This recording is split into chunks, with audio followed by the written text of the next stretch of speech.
Hello, Philadelphia! I'm Bruce Buffer. It's time for the Anthony Gorgano Show! Good morning! Good morning, everybody! Happy Memorial Day Friday! It's party time across the Delaware Valley. And look, it's not raining. The sun is actually out this morning, and it's not raining. It's a little cold, but guess what? Memorial Day weekend, the gateway to summer 2025. And for me, the gateway to summer, which is the gateway to football. So a great welcome to the summer of 2025. Every Memorial Day weekend, it's funny. I used to always do, and I should do it today, which is the Shore Five, which is and we'll poll everybody in the chat, and then our whole crew. Bree is producing today, of course. Little Joey's producing. He's here. The border. You don't call it. He told me I can't say border. The border of what? Skateboarder. Like I was going border with Joe. I'm like, my man can't. You bored? You're not a border? He said you can't say that. Why? He said it's not cool to say that. Huh. So Skater? You gotta say skater? Right. He's a skater. I thought skater was, Yeah, it could be a roller skater. right. Like listen, I'm old. I don't know. Right. I trust Joey. Joey's cool. Yeah. Right. I'm old cool. He's young cool. Right. All right. So I go, I don't know, whatever. But I'll trust his verbiage. You know, a border to more of a surfer? What? Corny? Yeah. Yeah, it's corny. He said it's corny. That's an unk thing. It's an old man thing to say. Basically, it's what he's saying. All right. Well, I mean, Yeah. it fits. Yeah, I'm Yeah, on side. we're- Listen, I'm unk. I had no issues with it at all. But he, because we're gonna do a thing with him where he interviews athletes and people, right? All right. Like famous people. Yeah. While skateboarding. While skateboarding. So I said, we'll call boarding with Joey. And he's like, nah, I can't do boarding. So I got to do skating with Joey. So, all right. I Kids said, these days. we'll do skating with Joey. All right. We'll do it like that. All right. We got lots. Just make sure it's afternoon. He says 3 words in the morning. What's up? What's up? I'm on my way. That's what he says Yeah. in the morning. I'm on my way. Yeah. He's usually late. So that's usually what happens. Right, Bree?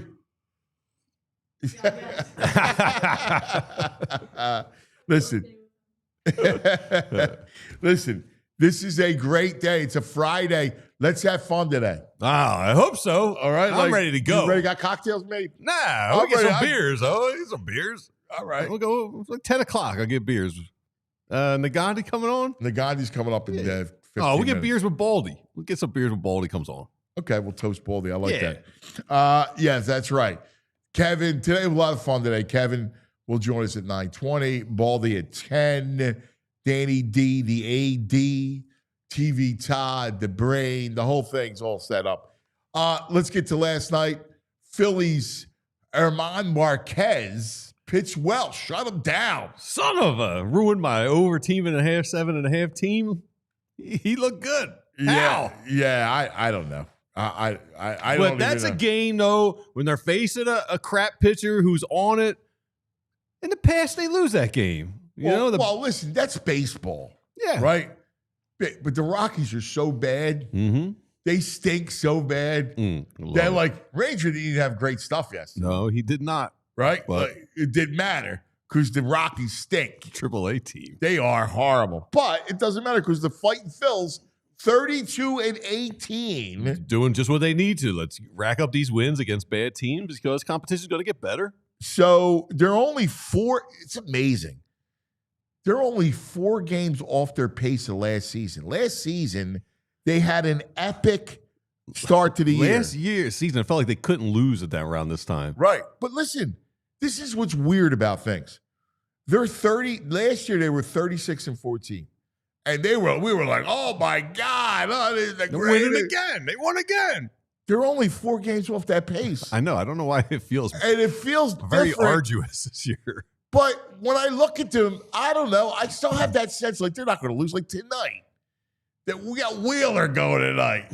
Right. You feel like they're going to lose the Sacramento A's? No. And the A's had first 20 games of the season. They look good. They've fallen off a cliff lately. The bats are quiet. They were bashing the ball pretty well. They're not I think they're good, but you know. Yeah. I mean, 2 out of 3 you're good with, right? Yeah. Yeah. I mean, I can win every game. Wow. But like, you know, you win 2 out of 3, you're golden. Just win series. Yeah, but it's weird. Remember last year the A's swept them. You're right.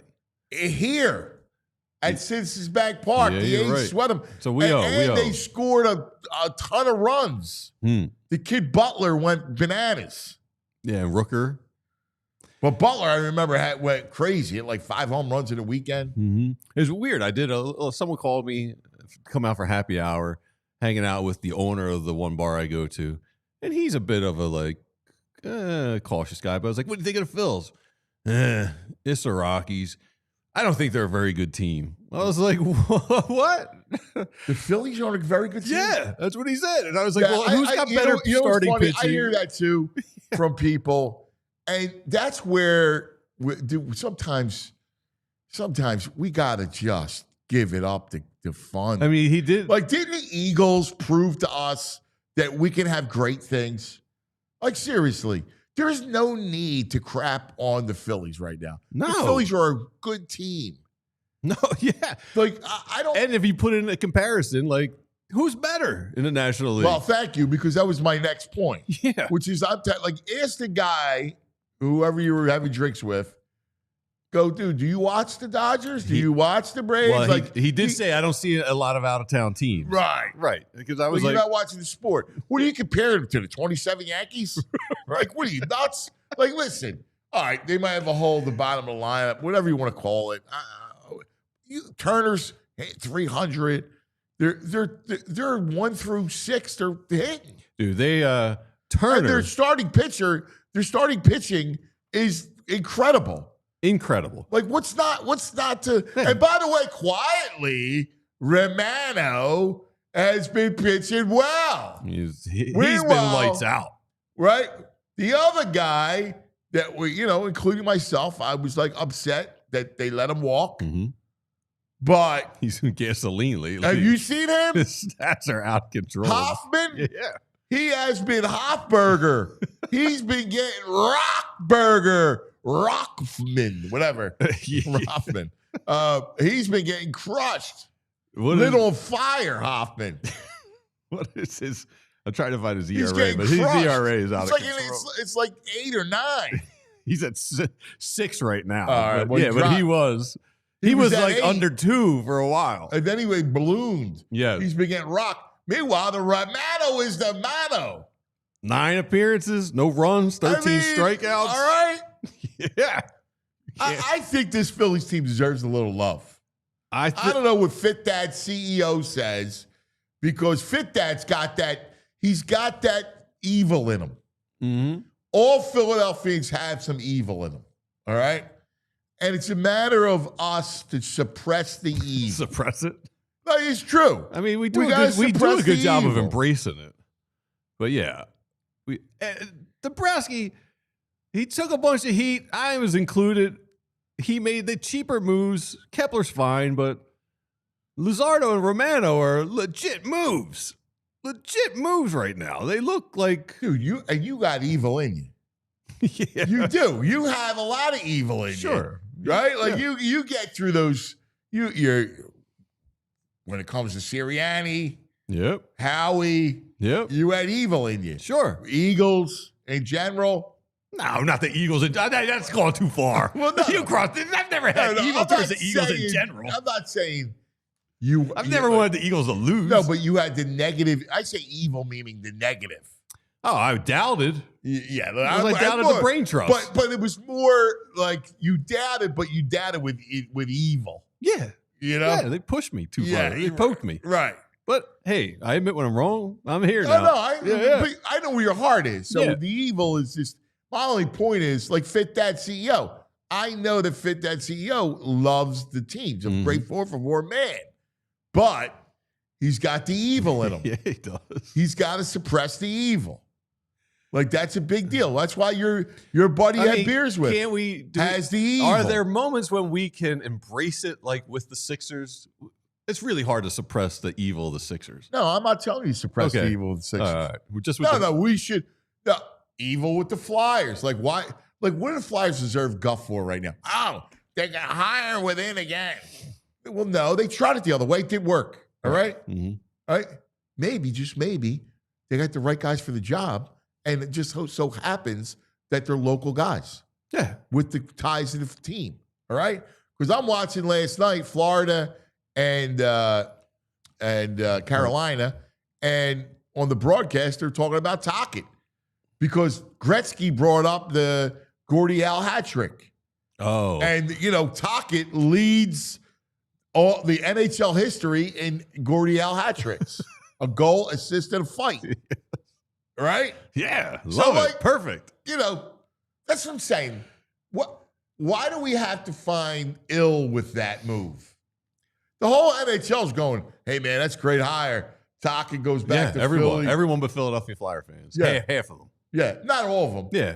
Half of them. People our age. People who like Tocchet. Have the evil. Yes. We have people who don't Bree, you have the evil, Bree? I don't know. No. I don't know. All The right. Philly evil is what you're saying? Yeah, we Like, have specific? evil. I don't We know. have the Philly evil. I have a little bit of mean in me, but I'm not evil. All right. Yeah. I don't know. I don't want to out myself on. I don't on know. live It sounds like she cast says right she does. The way she's trying to suppress it. It's in there. Yeah. Yeah. Listen, all Philadelphia people have it. It's a matter of how you suppress it. Yeah. Gummies. Well, beer. you desensitize yourself. Yeah, you got to suppress it sometimes. But sometimes the beer, though, brings the evil out. Some people it does. All right. I don't like to hang out with those people. The Yes. beer will bring the evil This is Philadelphia true. out. This is true. That evil gene. Yes. It'll come out. Yes. All right? You're right. That's Yes. the truth, man. But the Phillies, there is no reason to be negative with that team right now. No. None. I mean, obviously. I don't care they're playing bad teams. Yeah. They're having a great month of May. And by the way, who's good? Right. Like, seriously. Padres have lost like 6 in a row now. It's funny. People go, wow, the schedule. The most ridiculous thing in the world is baseball schedule. All right? Because you play so many games. These teams, you're going to go through streaks and wins and losses. All even out at the end. It balances itself out. Like, who's good, who's not. Phillies are a good team. Enough said. You can't say they're only good this month because they're beating up bad teams. Yeah. Know who doesn't say that? MLB Network. I watched it all day yesterday. Nobody says it about the Phils. I see DeRosa breaking down Trey Turner for 3 minutes. His swing and how he's changed it and stuff. They're in love with the Phillies team right now. And since April, I think like 27th, Trey Turner leads major leagues in average versus fastballs.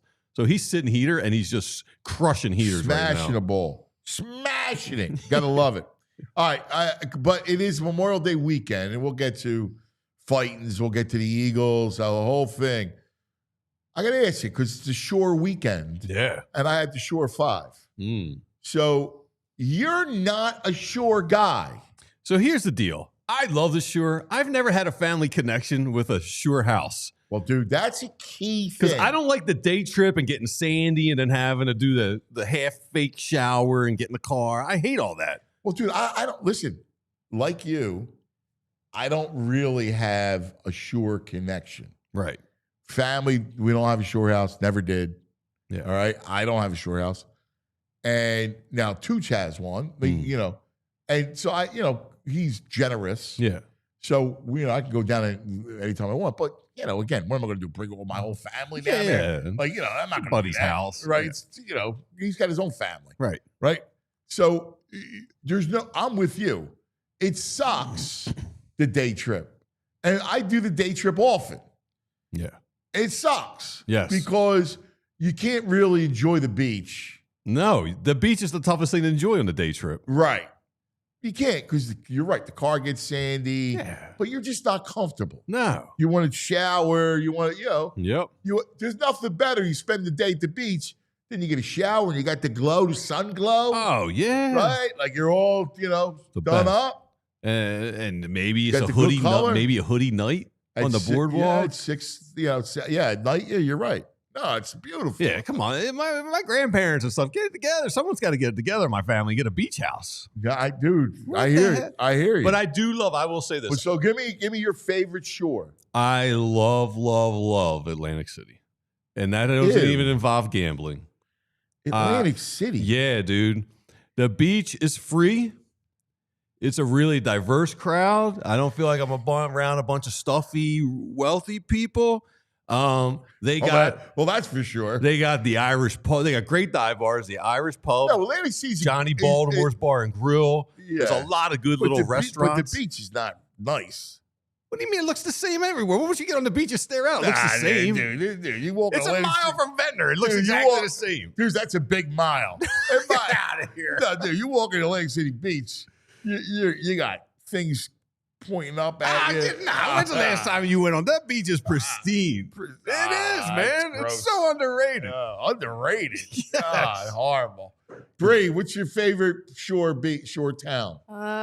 Honestly, I haven't been to many shore towns, but Oh, you're not? No? so I'm from Long Island, so those are that's my right. beaches. You're yeah. from Long Island. What am I But- saying? Well, that's why she doesn't have the I yield. know, But- right. You do a And you don't montauk? have What do the you do up evil- there? We do I like the forgot local she's beaches. from Long Island. Yeah, sorry. No, but I do love the shore.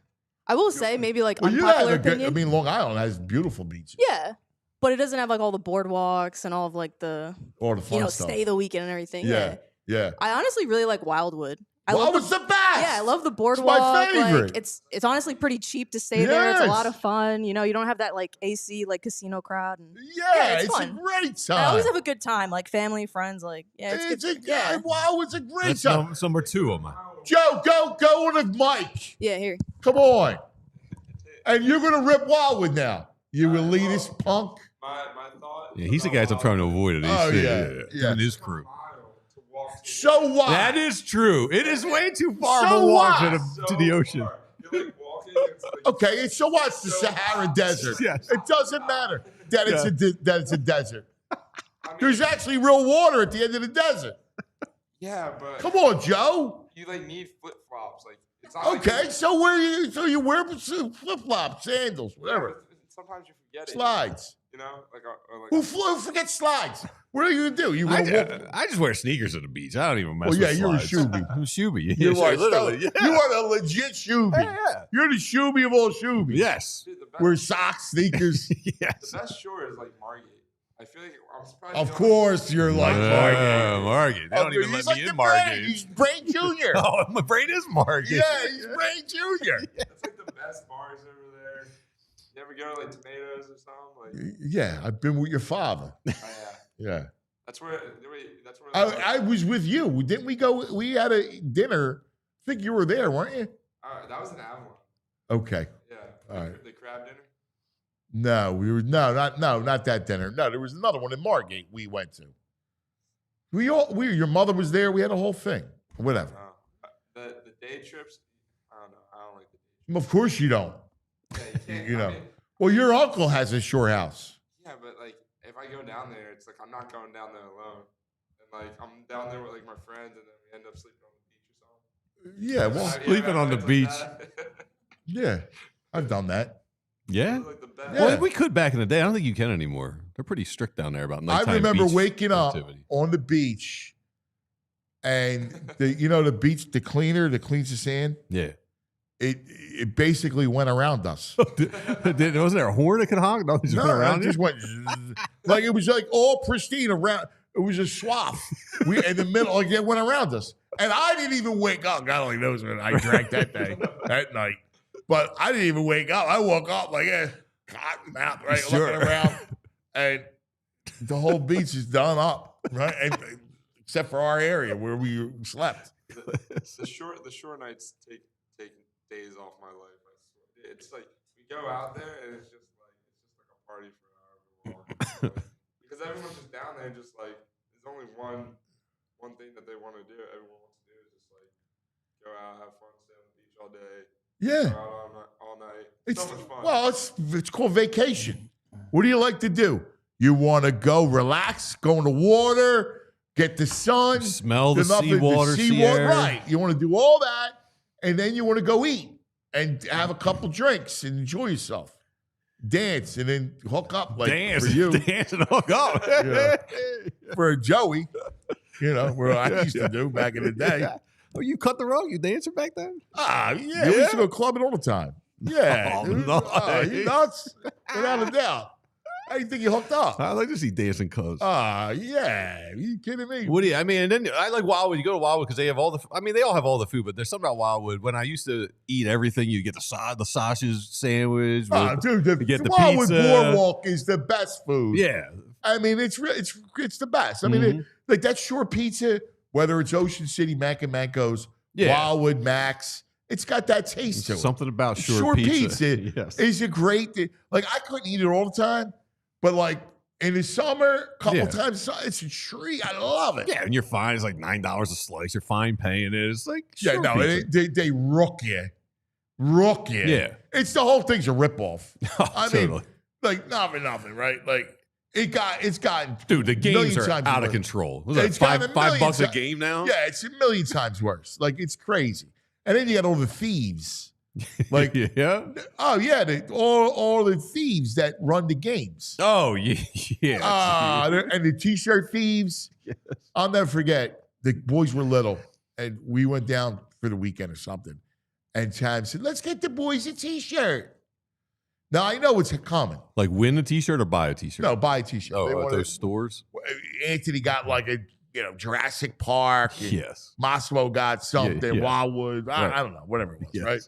So they 2 for $10. Right. Is the thing. Mm-hmm. But then they charge you all these up fees.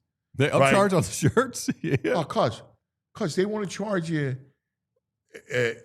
I'll never forget. The guy goes $90. What? Yeah. I went, dude, I'm not giving you $90. There's no way in the world. We already printed. We already ran the press. You owe me $90. Oh, those shirts. You custom shirts. Yeah, oh, whatever. yeah, Right? I yeah. go, nah. The whole thing's a ripoff. Right. Right. Listen, you mother. Right. And I got the kids. Right. And I'm trying not to curse and whatever. And I'm whispering. Yeah. And my wife's going, just pay it. Just pay it. To get the kids the shirt. It's so worth it. I go, now I'm going to pay $90 for 2 t-shirts that they're going to outgrow tomorrow. Not only that, they might not even last a couple washings. They're like see-through. Exactly. Yeah. Right? And the guy knows he's got me by the right. And I'm just like, I'm gonna come back. Like at one point, I wanted to drive back, wait for the guy, and wait for the guy when he closes up, strangle him with a t-shirt. Right? Really, like that.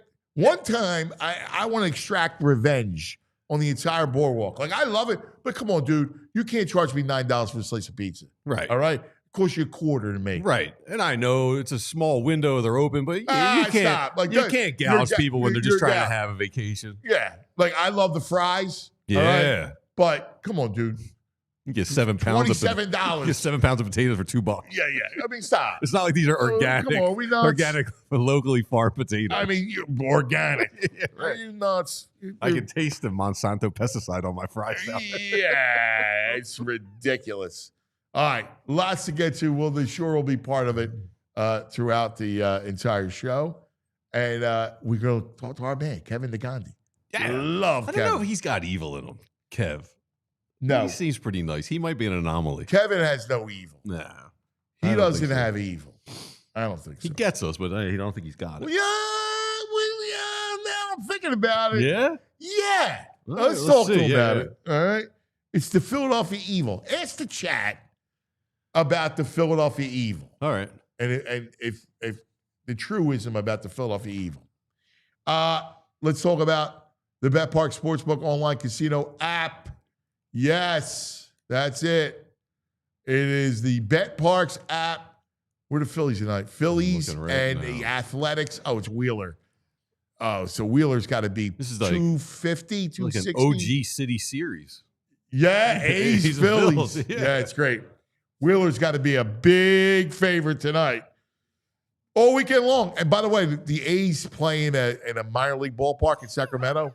So, like, the Phillies will hit a bunch of home runs. What do we got? They have to. 260, I'll say. Minus 190. Really? Yeah, run line only minus 122. Hey, I like that. Wow, that's shocking. With Wheeler on the mound? Yeah, they don't have pitching props up yet. All right.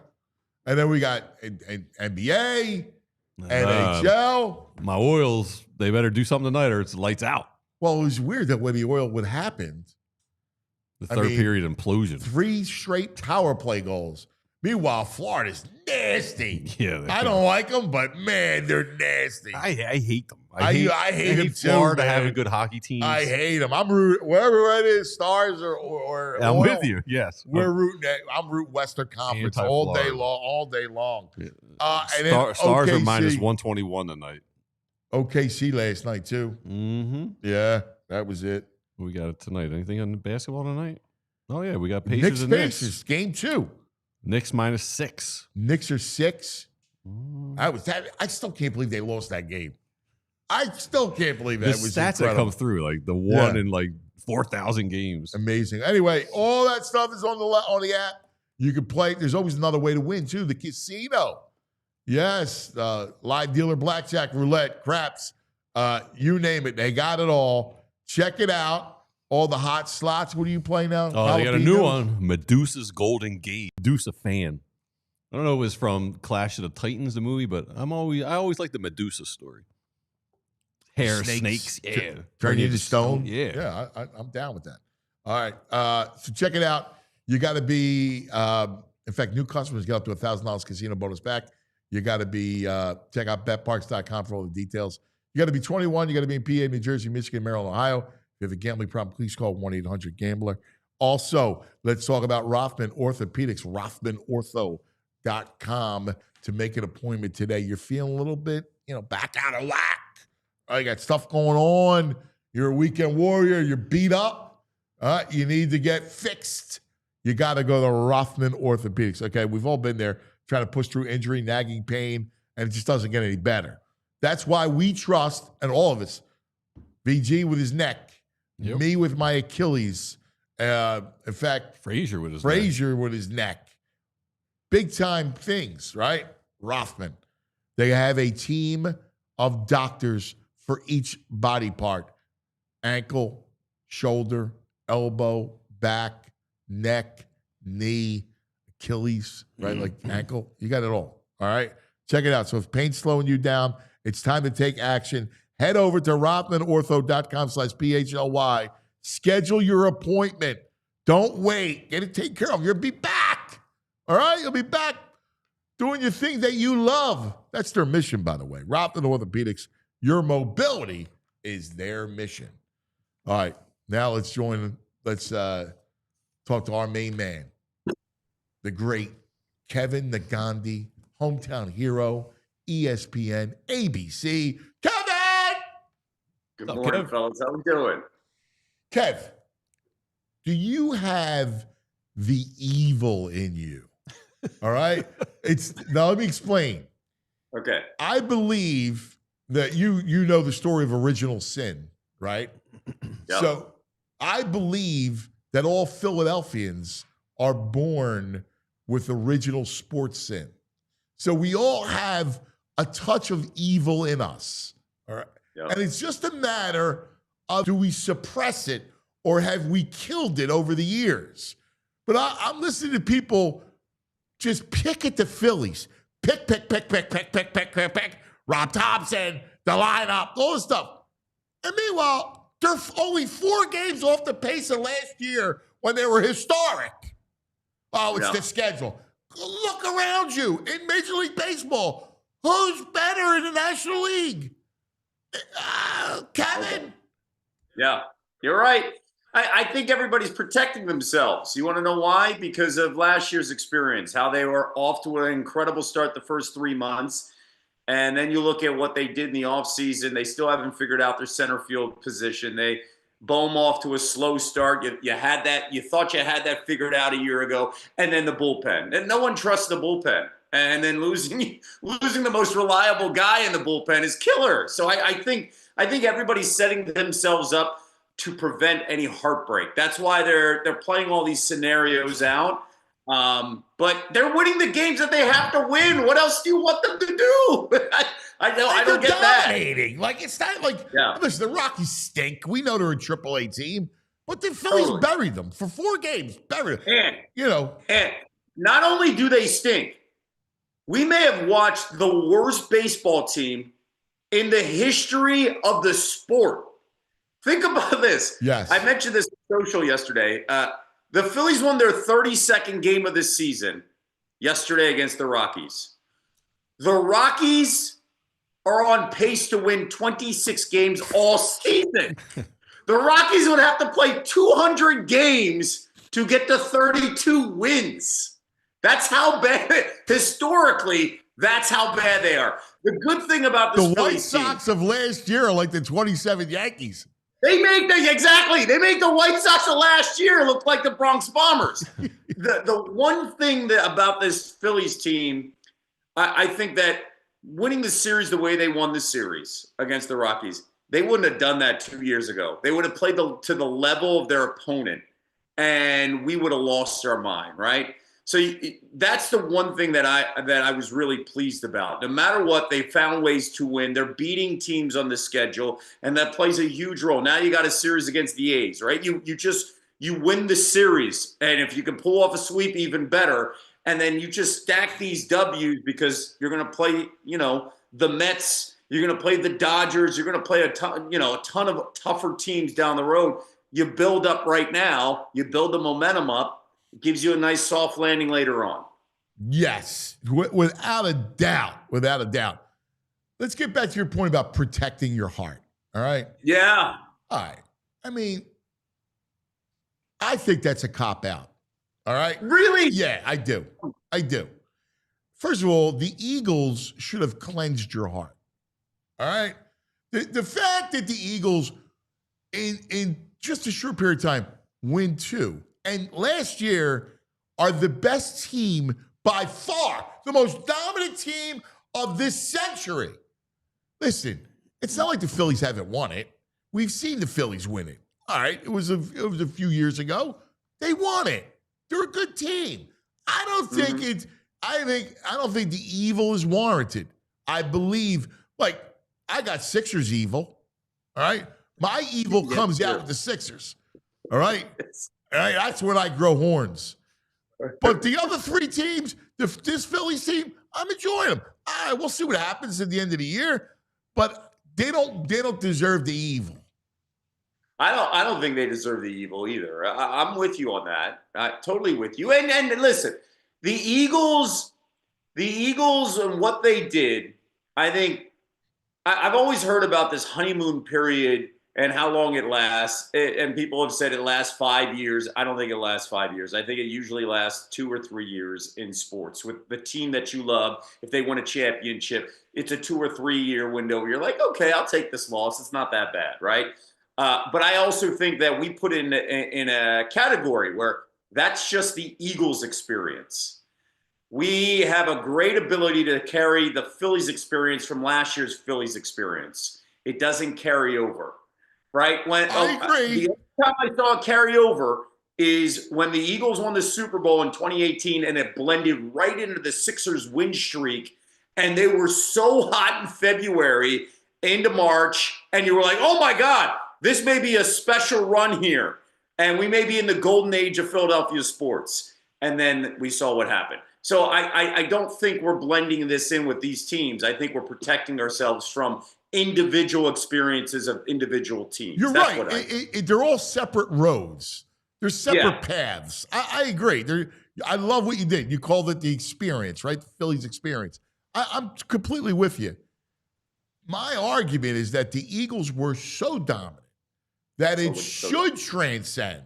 Like the fact that they were so good should cleanse all. I mean,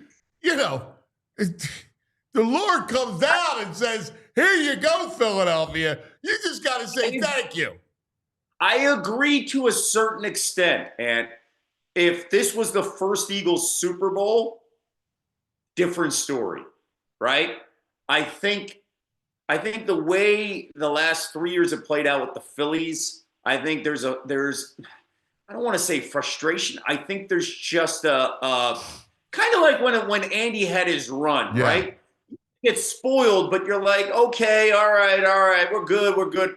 Let's go. Let's get over the hump, right? I think we got to that point where like, but if you put it in its proper perspective, can you imagine if we had to watch that Rockies team? Oh, Can you imagine if we had to experience anything like that? God. And then I get great joy hearing about the Braves. I get great joy seeing what's going on with the Mets.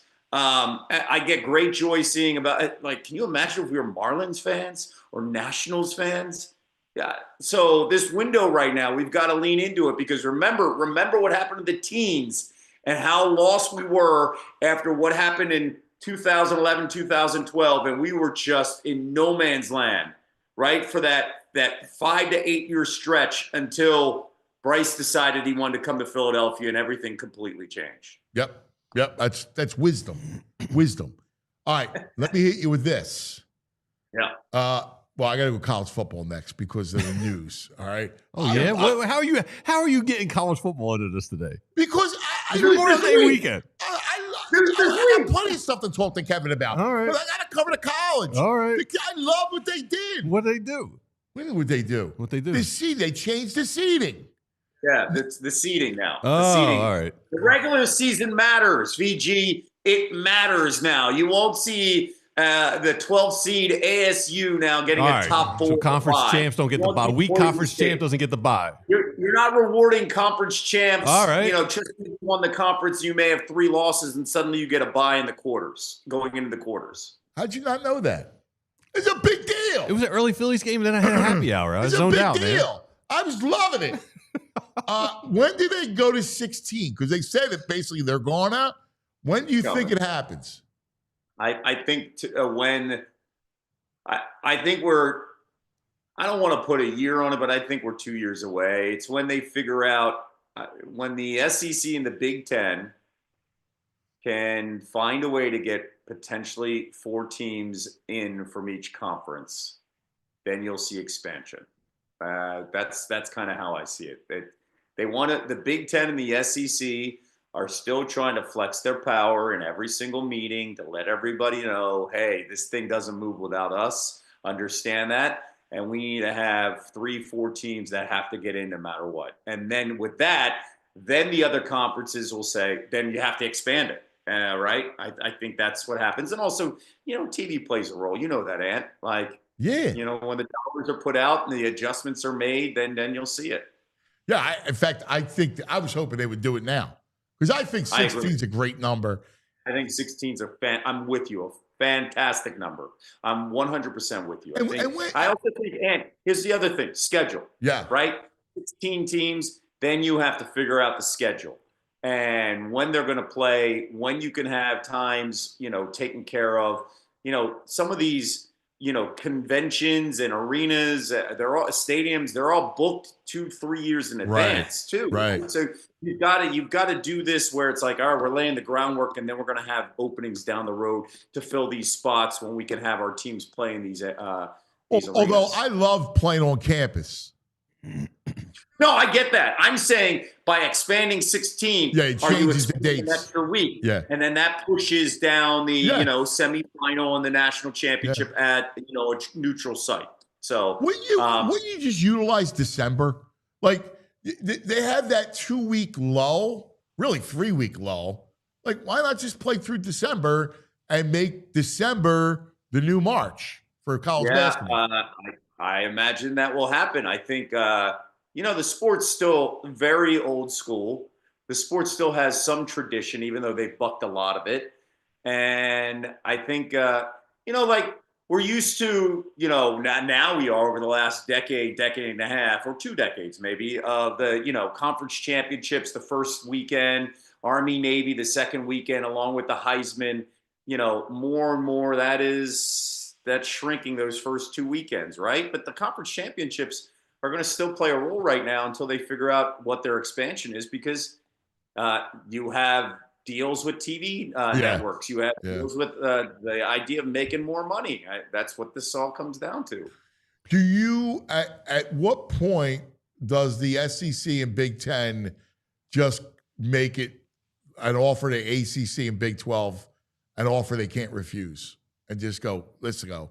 We need two conferences, the AFC and the NFC, basically. I think we're trending that way, and then potentially 40 to 60 teams, right? Maybe 40 to 55 teams, and then Notre Dame. Right? Like Notre Dame's gonna be like, hey man, we don't need you to. We'll just come in and you just tell us when we need to show up. And if we can't host, all right, who cares? But we're gonna control whatever we're gonna control. It is fascinating because I think the news this week too, VG. There's another thing is the threat of USC and Notre Dame not being able to play, and USC talking about travel. Well, USC, you decided to go to the Big Ten. That was no one else's fault. You decided to go to the Big Ten, and then you and UCLA decided to break up the Pac-12 by leaving. So you can't say, hey, the travel's really tough. I don't know if we want to play this team. Well, you're the ones that decide to go expand and decide to go, hey, we're going to go into the Big Ten, which doesn't make any sense, and travel. Now you don't want to play Notre Dame because guess what? Now it's not a gimme on the schedule to win. So see how that plays out. We all could see it. I didn't even know that they were a rivalry. They play all the time. USC Notre Dame. PG. You're dead to me. I mean, I'm out. You're embarrassing me. I'm out on Notre. You're embarrassing I'm out me. on Notre Dame, but how are they a rivalry, Dude? The legendary scene in The freaking Godfather. All right. In Yeah. The Godfather. I just thought that When just happened to be a game. Shush. When Michael goes and sees the old man in Florida, all right? Yes. And he walks in and he's watching the game. And Michael, do you like the football, Michael? And he goes, I don't know. I like the football. I like the baseball, too. Ever since we were fixing games, Arnold Rothstein in 1919. Yes. And it was Notre Dame, USC on TV. Yeah, but how am I supposed to extrapolate that that's an ongoing rivalry from that scene? Rivalry. Oh, you're embarrassing me. Yeah. Oh, I'm sorry. I have blinders on with Notre Dame. I hate that school.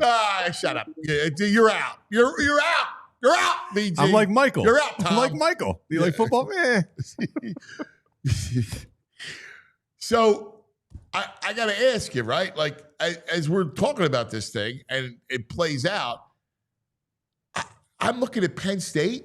I think they're going to be really, really good, dude. Like, this is it.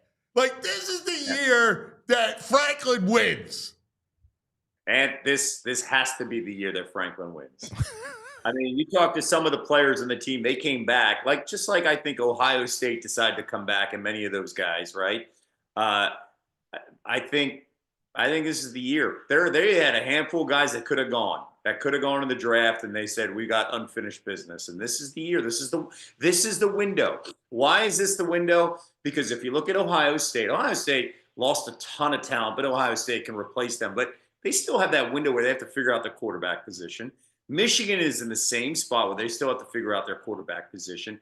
Nebraska is one of those. Matt Rule's sneaky. Dude. That is a 9-10 win team this year. Rayola's the truth, man. Yes, he is. And it's year 3 of Matt Rule. And if you look at year 3 at Temple, year 3 at Baylor, and year 3 at Nebraska, completely different teams because he gets his guys. This is the year for Penn State. If it doesn't happen now, then the next question is when. I've when been is hearing it this going for to 30 years. 30 years is Penn State's time. No, but this is the window. This is the window because if you look at Penn State's time through the years when they had quarterbacks and also who they were playing in the conference and also the way the division was broken down in the Big Ten, they couldn't get past Ohio State and Michigan. You just couldn't get past them to get to the Big Ten championship. Now is the chance where it's wide open and you can get an at-large berth and find a way because let's not forget, seeded 5 through 8 in the playoff, they made it to the Final Four. 5 through 8, not the top 4 seeds. The top 4 seeds all got bounced in the quarterfinals coming off their byes. This is the year for Penn State. All right, It is. Jordan in the chat's going to help me sound smart with college football. Oh, boy, here we go. Penn State's not going to win anything until they get a receiver who can make plays. They will always come up short until they can stretch the field. Portal. They got 2 receivers. Yeah. In the portal.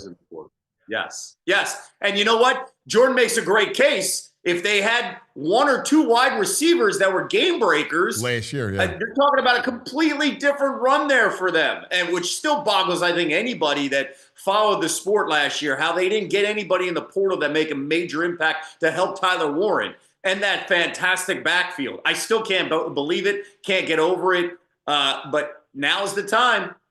We're talking about a university that understands how to recruit Penn State wide receivers. Like, I just didn't understand it, and it still boggles me. All right. You have been doing great work with the NBA playoffs. First of all, real quick before we get to Sixers, that Pacers Knicks, dude, nothing. Like, I like the Garden, and I kind of like the Knicks, to be honest with you. Like, Whoa! Yeah, I don't dislike the Knicks. I don't dislike them. No. It's like the Knicks. I don't dislike them. No, I don't either. I dislike Knicks fans, but I don't dislike the Knicks. Yeah, that's like saying you don't dislike the Giants or the Mets. Like, why would you say different. that? Nah, it's the Knickerbockers. Here's the thing: we have never been, other than 2 years ago, the Knicks and Sixers have never been good at the same time. True. Never. Completely fair, but that is New York. That is New York. In anything we do, that's still New York. Like, you still. I mean, in respect to the Garden. I mean, I gotta be real. I love the game. I love the Garden. I love the history. I love the Garden. I don't like the team that plays there. Now, listen, my passionate hate will always be with the Celtics, just because that's how I grew up. That's how I grew up. But listen, the Knicks are not far behind. I could argue the Pacers are a bigger rival than the Knicks are. What? Yeah? How? Dude, a 2000, 99, 2000, 01, the Sixers played Indiana in the playoffs. They were evil people. They were talking about evil. They were nasty mofos. 20 years ago. I hold a grudge, all right? And even during the way, Indiana's always been a thorn place. I'm out. You just hate traveling to Indiana. I do hate Indianapolis, except for they got one restaurant and one thing. Anyway, there's something about I have to admit. Now I would think you'd be so upset with Knicks fans because after a second round advancement, they party like they won I think they're a joke, and then but they named streets after the players. Yeah, they attacked that poor Halliburton guy.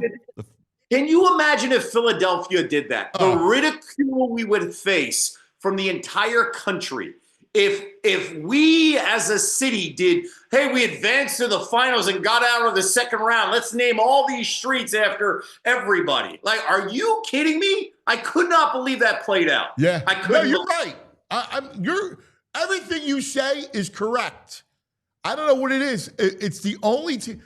I was up there for a long time. And it was the only team that I was like, I don't know. I kind of don't hate them. And, even the Yankees, right? Like American League, we had nothing to do with the Yankees back in the day. Yeah. But I still was so jealous of them. They were like the Cowboys.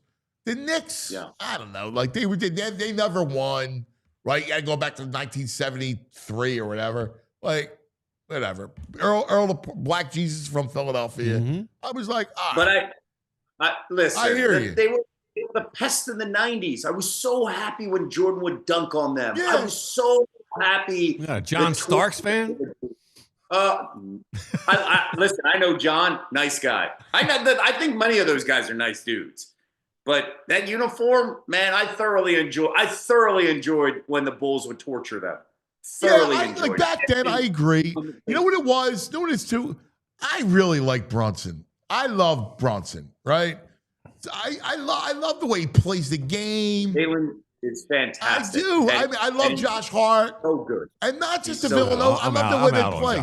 I love Josh Hart. I love the way they play the game.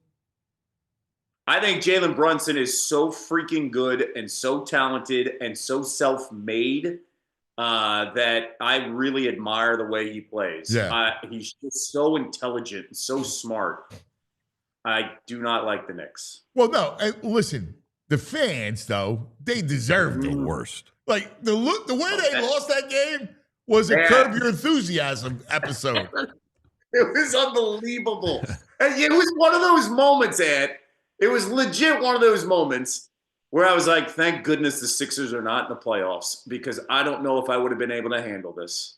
The same way the previous round when the Celtics blew those 2 20-point leads to the Knicks, and I was like, thank goodness the Sixers did not experience this, because I can't keep going through that heartbreak in the playoffs with the Sixers. So I was actually grateful that this year I could just enjoy it and not experience a pain of a playoff loss. So you segue perfectly. Let's talk about them. And I think my attitude toward the Knicks is born of my just disdain for the Sixers right now. I have never been at a worse point in my life with that team. All right. I almost hate them. Like I feel abused as a fan. All right. And I look at the Eel's face and like, you're my brother. And that picture of you with the Eel and EB might as well be the Easter Bunny. All right. I love Elton Brand. I love him, but I'm tired of him.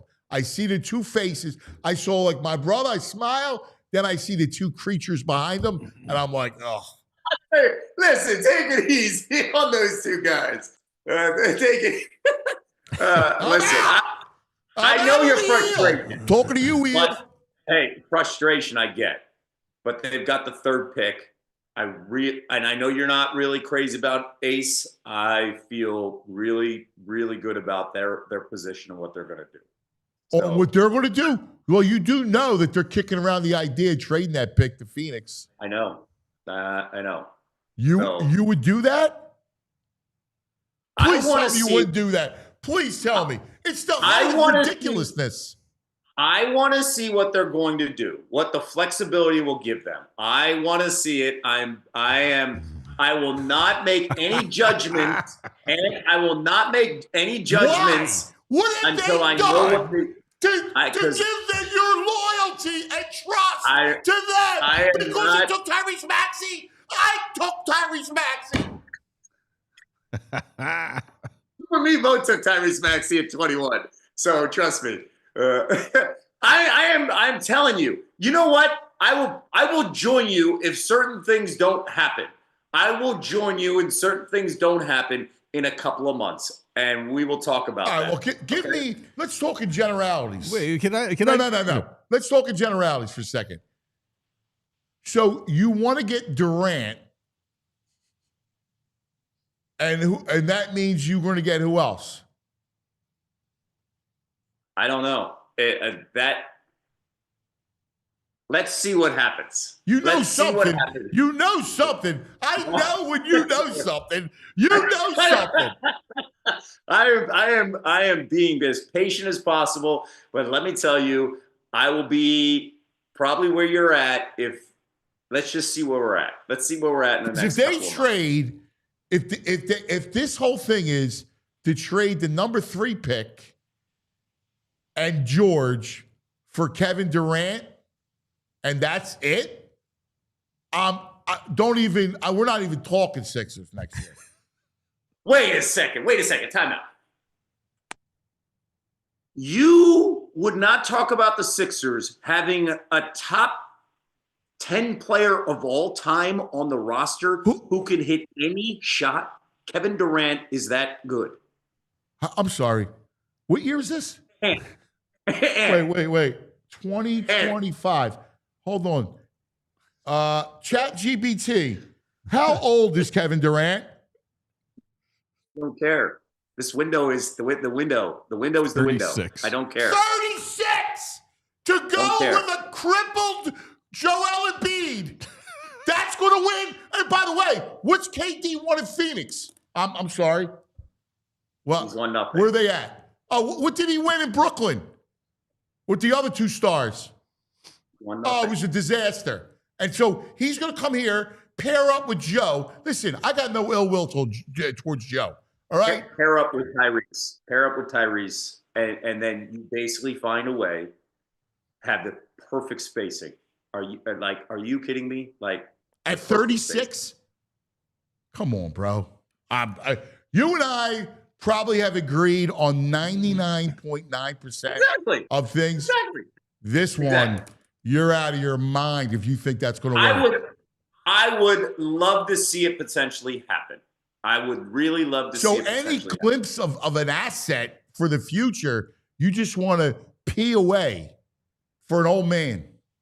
Last week, you were so down on the third pick and the idea of what they could do. The third pick than a 36-year-old KD who hasn't won anything in years. But if you can unload Paul George and you can bring in Kevin Durant, and you didn't care about that third pick last week. You didn't care about it. You wanted the top 2 pick, and that was it. Well, that's for now. But I'd rather have the third pick, and at least I have an asset. I don't want to. Who cares about? Who cares about getting out of the contract? For what? What are you getting out of the contract for? To get another free agent who stinks? I don't think Kevin Durant stinks. I think Kevin Durant still could be special, and it could be. Yeah, I don't. I think he's done. And I don't know what he's won. But listen, like Phoenix, I'm going to say Phoenix had a team. They were horrible. They were really poorly constructed. Like really, this crowd knows how to construct a team. Okay. The Bradley Beal trade was a disaster. They had literally no one else. They had no depth anywhere. He just couldn't fit with that team. But let me tell you, even if they don't get the Kevin Durant whatever scenario, there's still a couple of machinations. We'll see how this plays out. I'm going to wait for the next 2 months, and then we'll revisit the conversation. Kevin, you're giving the benefit. Hold on, here's Halliburton. You want Halliburton? No. He's given the benefit of the doubt where they were offered Tyrese Halliburton, Buddy Hield, Harrison Barnes, and 2 first-round picks for Ben Simmons, Tobias Harris, and Matisse Thybulle, and they said no. Listen, I was the one that said I wanted Tyrese Halliburton over everything. But I also knew James Harden was going to come here. And no matter what, like, I always wanted Tyrese Halliburton. So I'll just leave it at that. All right, let's talk about the Shore. I can't talk about that team. I don't know how in the world you have any patience left. I don't know. I question that. They got me. You want to know why I have patience? Rooting for the Knicks. That's you know this whole thing goes back to I have patience. Listen, because I have patience because I really, really believe in Tyrese Maxey. I was ecstatic that they didn't give that pick up to Oklahoma City. And that gives me potential hope on, like we talked about last week when I brought it up to you, that they have an asset, something that they could potentially move. Or they can bring an ace and continue to build. But the key is, I'd rather bring an ace. You got me last week because I went last week with you got me last week because I love the 1 and 2, right? I know you do. I love 1 and 2. But I really like ace. All right. I really like it. So listen. You bring an ace. I got no issues. All right. Yeah. I would go the ace route. I'm not trying to win. There's no way I can win now because poor Joel cannot go through 6 weeks 10 weeks of a playoff hunt. Yeah. You can't do it. I mean, you're kidding yourself to think we can. Yeah. That's why you got to get another star. Man, thanks, Kevin. Every time he talks Sixers, this is what happens. I got to do this 5 days a week. They're not good. They're not good for his health. So done with them. I just want to go. I'm done. Done. You say that, and then Tuesday we'll be talking about him. You fired up again. Hey, you know what? I want to mention something before I go, okay? If you're looking at this hoodie, it's important that I mention this. You guys know who Pat Gowan is, right? Yeah. At the CBS affiliate, right? This sweatshirt is a design that his 5-year-old son put together right before he went to the Super Bowl, Graham. And then basically what Pat did was he wore this type of concept shirt, and he wore it at the Super Bowl parade. so many people asked about it, and he decided with another company, and I love these guys, by the way. I want to make sure I mention everything. He got with Art History 101, and they are selling these like sweatshirts online, and some of the proceeds go to Habitat for Humanity. So like it is a great concept, starting with his $5 grand. Well, Pat's and terrific. Art History 101. So shout out to Graham, Pat, and Art History 101, what they're doing. And obviously, if you go online and order it, you're helping a charity that's well worth it, that we need. Yeah, I love it. Yeah, it's beautiful, man. It really is. Great stuff. It's important I mentioned that because I know people are watching. And we love the Art History 101 guys. We know them well. They do great work. They have great stuff. Yeah. Fantastic. My brother, we love you. What was your favorite short town growing up? Listen, I partied my tail off when I was 17, 18, 19 in Wildwood, and then I would go to Avalon to go sleep. Then I'd wake up and go to Wildwood and party, and then go to Avalon. So like those two towns will always have the best memories. But then as I got older, I became like, the white beaches of Florida, of Sarasota. So I was always down there. So I missed the shore vibe. I missed the shore. Like there's a certain vibe. It's the Philadelphia way. Yes. Huh? It's the Philadelphia way. You can't describe it, right? Like, but at the same time, my days of partying there are long gone. So have you ever brought the boys? Have you ever brought the kids to Wildwood? No. See, here's the thing, Ant. When you marry a Florida girl, you go straight to Sarasota and you just stay down on the white beaches of Siesta Key and Longboat Key and Lido. Yeah, no. I mean, they're Longboat Key. Pat Roachy had a place in Longboat Key. What about the boardwalk? Yeah, we always go to Longboat. No Longboat boardwalk. Lido. No, but you got it one time. Do me a favor. Take the kids to Wildwood Boardwalk for one night. Just do the boards. It'll bring back memories. You'll go eat pizza and all the treats and the rides. It's still a great time. It's not a bad idea. And you know what? Memorial Day weekend, we're going to be at a baseball tournament. The two boys are playing together. My boy's starting tonight. My oldest. It'll be great. So maybe we find a way. I think I would be awesome. My brother, we love you, man. You're the best. Love you, brother. Thanks, Kev. Hey, I can't wait for more college football talk for BG and Sixers talk I'll be for ready Anthony. next week. I cannot wait. I'll be ready. I'm done talking Sixers with you. I'm not doing that. No. I know you half cover it. You partly cover that. I don't want to put you in a bad spot. I don't care if I'm in a bad spot with them. I'll see you. Listen, 2 months, Ed. 2 months. We'll talk. All right. I love you. See you. See ya. How could you not know? First of all, How could you not know Notre Dame and USC's arrival? I couldn't care less about Notre Dame. I guess that's why. I don't know. And USC football, they haven't really been good my whole life, I feel like. What do you mean? They have it's like a quarterback you. Yeah, but Caleb Williams, where do you think he went? Yeah, but how many have been good? Matt Leinart. I mean, Carson Palmer, is he there? Carson Palmer was good until he got hurt. He's fine. Nah, dude, come on. I think USC quarterbacks are overrated. Overrated? Yeah, I got to see who these USC quarterbacks are. Brady, do me a favor. Ask Brain, because we went long. Ask Brain if he can do a little bit later on later on the hour, all right? All right, thanks, Bree. I appreciate Mark it. Sanchez, Matt Barkley. But, dude.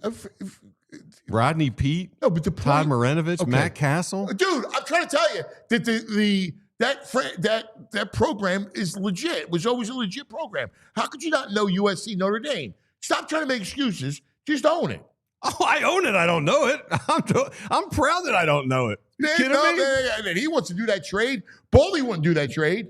I'd rather have Baldy run the Sixers. Yeah, I would have Baldy can do whatever he wants in my world. All right, come on to Baldy. Let's take care of some business. All right? I'm disgusted.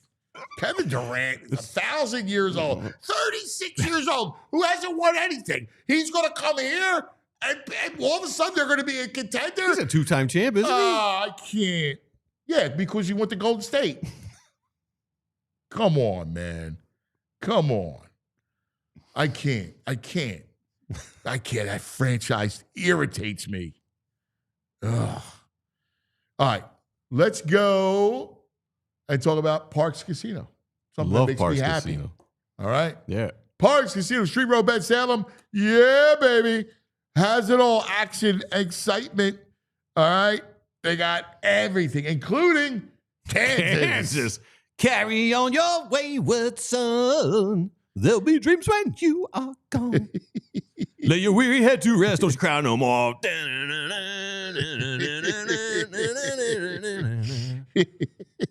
That's pretty good, man. Comedian Joey Diaz, August 23rd. They got it all. All the headliners.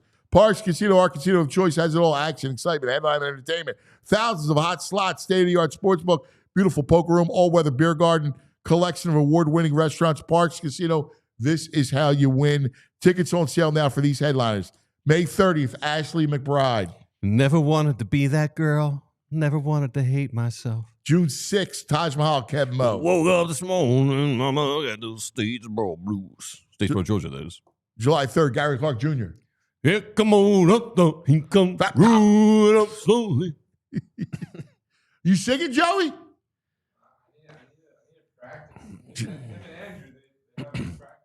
July 18th, KC, the Sunshine Band.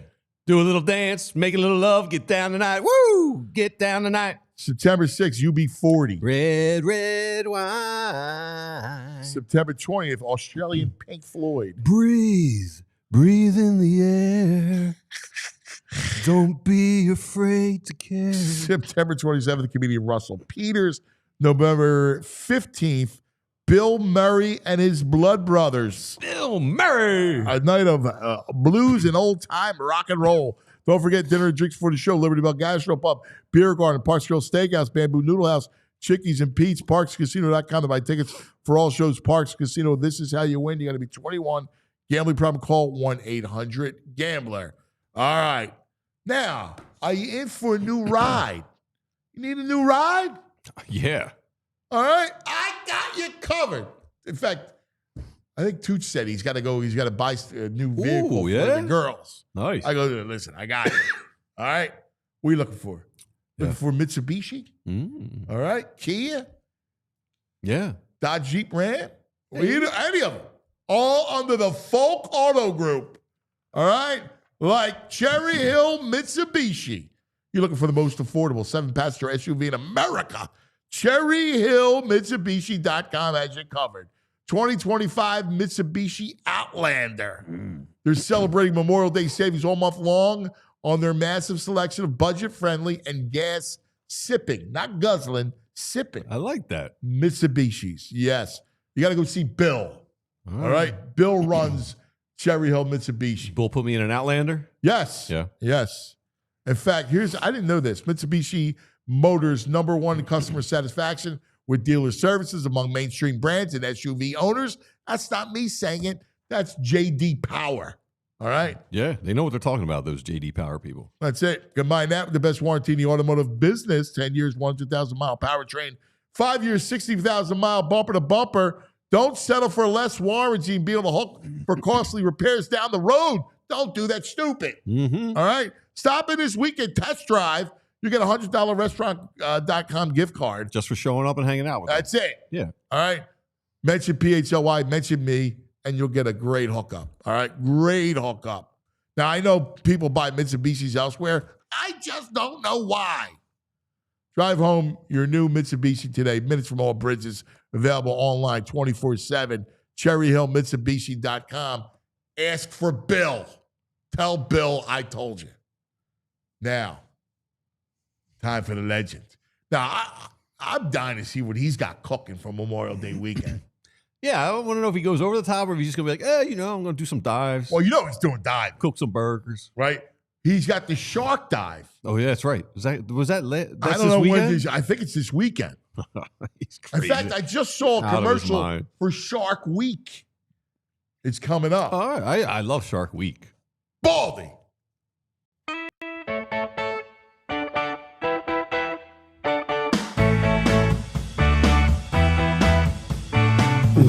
Baldy. Oh, let's talk some football. Baldy. Oh, he likes meats and football. Oh, Baldy. There he is. Morning, cuz. What's up, my brother? How we doing? How we We're doing doing? Things good. are good, man. It's a great day down here in Fort Lauderdale. What is that? When's the shark dive? Tomorrow morning. Tomorrow morning at this time, I'll be in the water. Oh, Wow. Wow. man. 3 hour shark dive. 3 hours.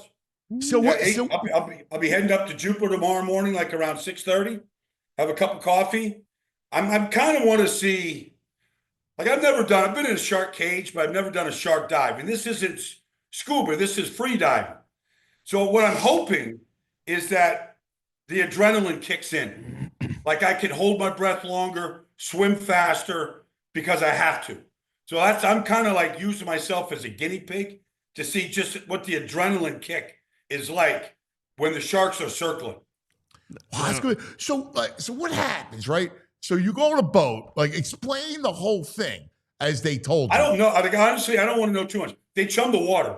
The sharks come. Bull sharks, tiger sharks. They're going to be in the water. And so they have like these, these shark experts that are sort of, I guess they're kind of shielding you a little bit and protecting to some level, but they want you to get the feeling of swimming with these sharks. So that's what I'm going for. So I called my buddy who owns the Ravens, Steve Bisciotti, asked him what he was doing up there. He lives up there. So I told him, look, I'm going to shark dive. Are you around this weekend? I want to come on by. So he said he's playing golf with his buddies are coming in town. So I might head over to Steve's house, hang out for a little bit. These guys, It'll be like my Dude, Friday. what a weekend. He's going to go shark diving. He's going to go hang. his buddy who owns His the Raven. buddy who actually owns the Raven. Which Yeah. I can only imagine his joint. That's not a beach shack. Yeah.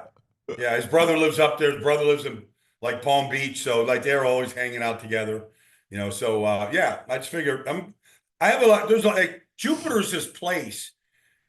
It's like around Palm Beach, but it's kind of like we remember when we had that big business meeting, for ALLCITY Yeah. over there at La Scala. Yes. One of your banker buddies lives in Jupiter.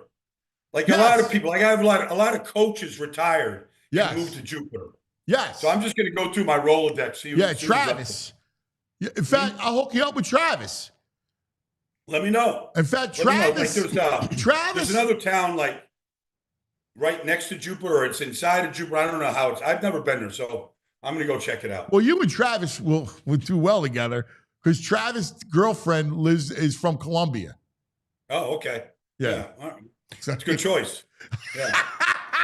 Hey, Baldy, what's your plan tonight? Is there early bedtime? No tequila? You're swimming with sharks. You got a last meal plan just in case you're going to blow out a meal No, tonight? I mean, look, I was gutted on Wednesday when the Knicks blew that 14-point lead with 2.5 minutes to go. I'm watching the Knicks tonight, man.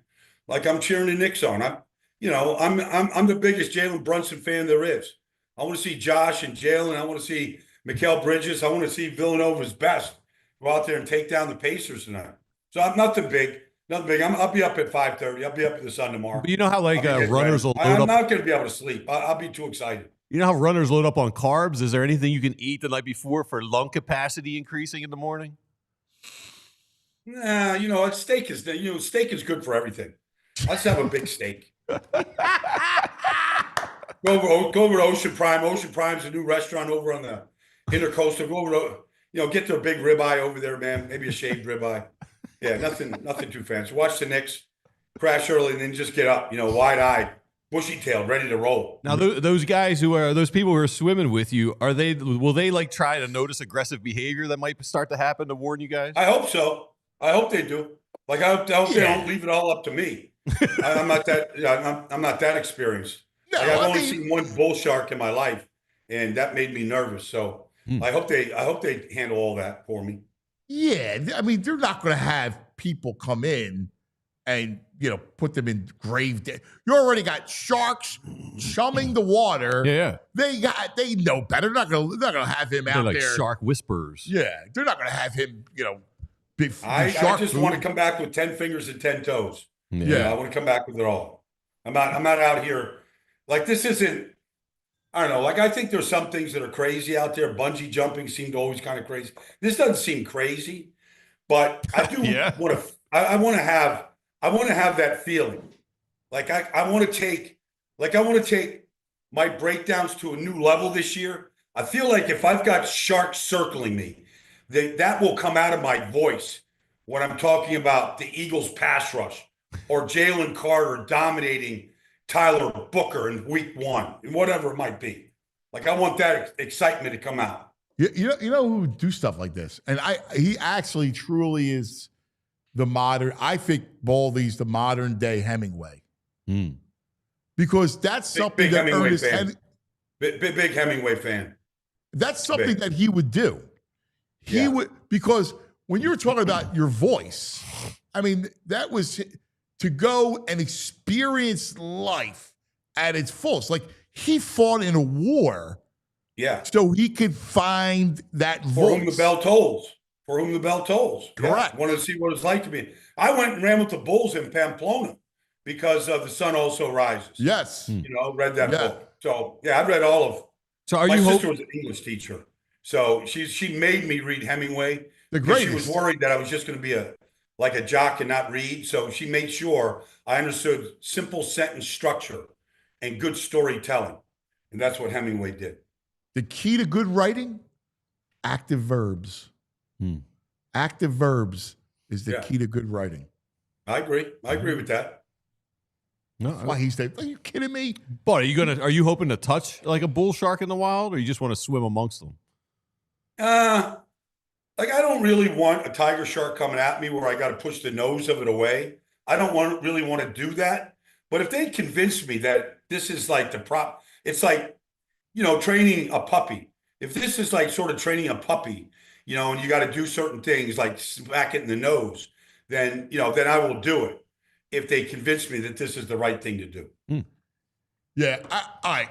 So, couple things. You're going to carry the knife on your ankle? Yeah, I got to go. I have one in my dive bag, so I just got to like bring it out, you know, clean it up. I'm going to go take a little dive today, and probably because the water is really good right now. So I'll probably head in there today. Probably put it on, just make sure it's a good fit. Make sure it's super Smart. sharp.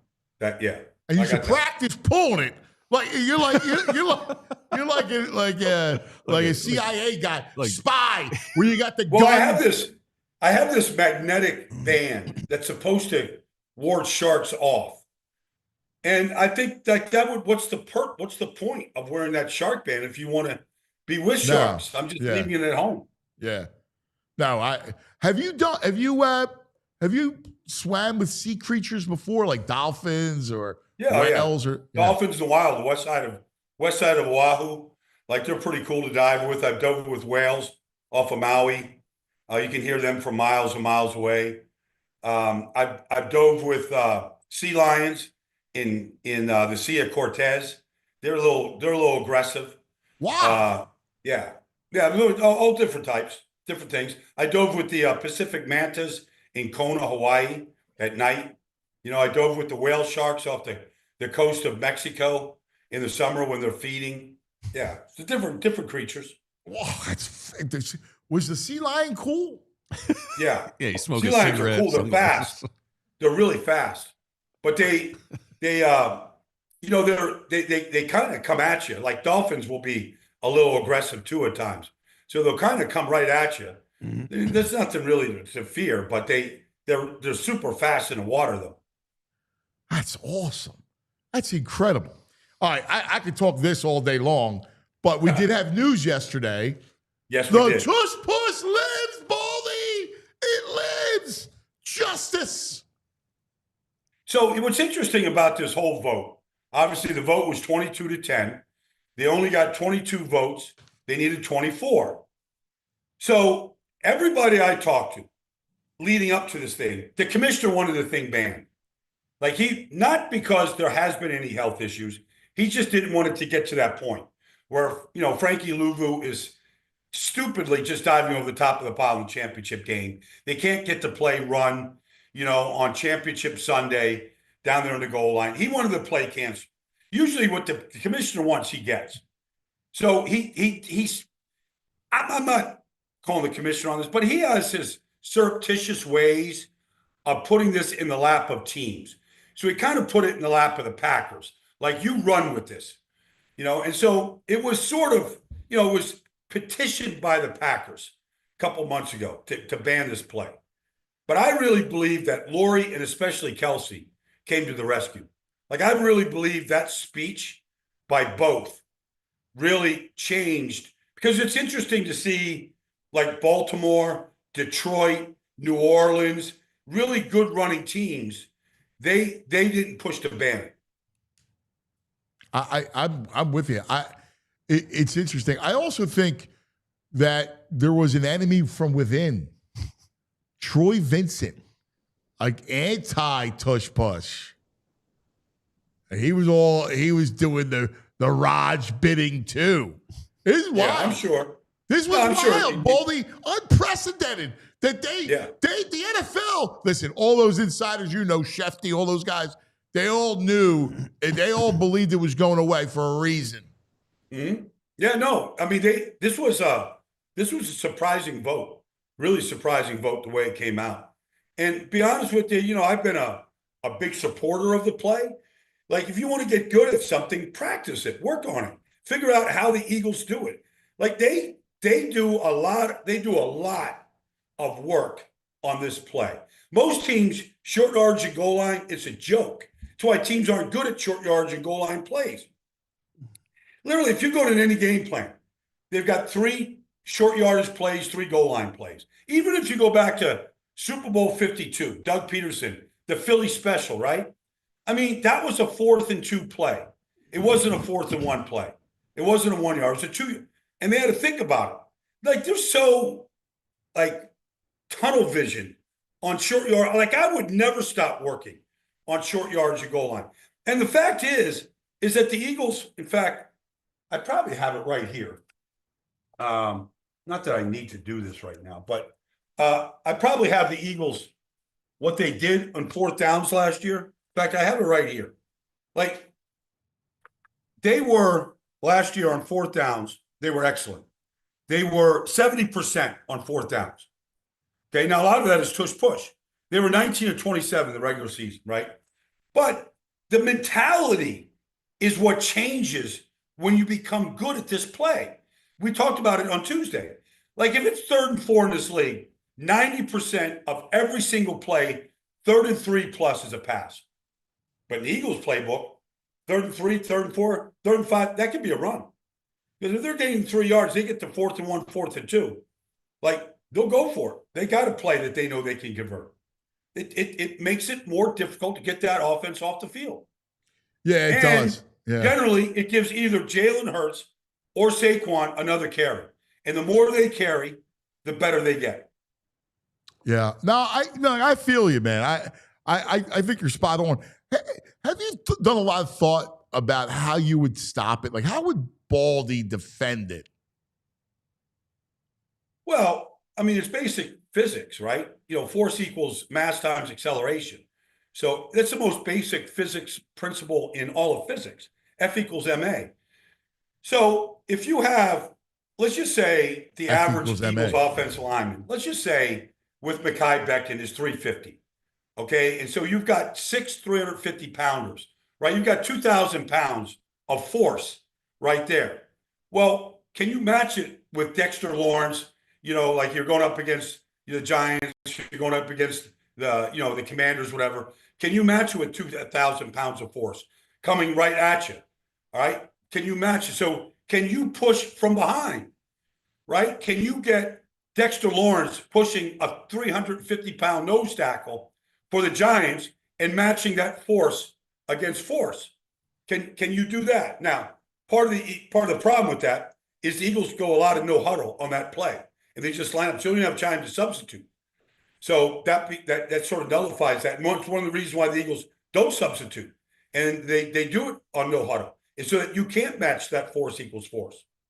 Yeah, but you can. Yeah. But, like, I'll tell you, like, for example, when I was at Duke, we went to North Carolina to play my junior year, and LT was their star player at North Carolina. So we had a drive where we ended up first and goal at the 1 yard line against North Carolina. and their nose tackle was this guy, Donnell Thompson. And they had another guy. I had these guys in the end zone from the guard position, but we weren't gaining any yards. We were losing yards.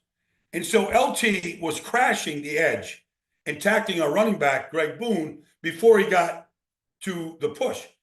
So I would crash the edges, and I would, like if Goddard is pushing or Saquon is pushing, I would crash the edges hard off the edge with my best player. Maybe instead of Lugu going over the top, Lugu's their best player. Instead of Lugu going over the top, I would, because he's so fast. Yeah. I would come off the edges, and I would just tackle everyone, like the pushers and Jalen from behind and grab it. Once you get their legs, the play stops. So I would do that. I would match force with force, and I would come hard off the edges. Wow. So you stack the middle, and then you come off the edges. Stack the middle, and I'm pushing against their push. Right? And then I'm coming hard off the edges and tackling anybody that has an Eagles color jersey on. Yeah. Genius. Yeah. I like that. I'd like to see it. I don't know if I don't like it now. It's out there for everybody to hear. The commander stopped the play. The commander stopped the play using Cleveland Farrell, and he tackled Goddard. Yeah. And they stopped him. Yeah. Well, to Baldy's point, what makes it so effective is the substitution thing. Like when you're going no huddle, they can't put their big package in. Right. So that's that. Well, especially let's say if it's 3rd and 4 and the Eagles have their nickel out there. Just say they have 11 personnel. They say they have Goddard and Saquon and they got 3 receivers. Well, you can still, run this play, right? With Goddard and Saquon pushing from behind. Yep. And you got your offensive line right here. You can still, and they've got their nickel out there to defend your 3 receivers. And on 3rd and 4, you run it, right? Instead of throwing it, they're matching your personnel, and you can go up on 4th and 1 and run the play. Yeah. But all these things I'm talking about are all the things that the Eagles discuss when they're game planning a team. And that's where this isn't a gimmick. This is a well thought out, well planned design. Yeah. You're spot on, man. It truly is. So we've reached this point in the schedule where now we'll have mini camps coming, and then everybody takes their vacation for the year, and then it's on the training camp. What are you looking at? Well, like what storyline right now in the league really interests you? Got you?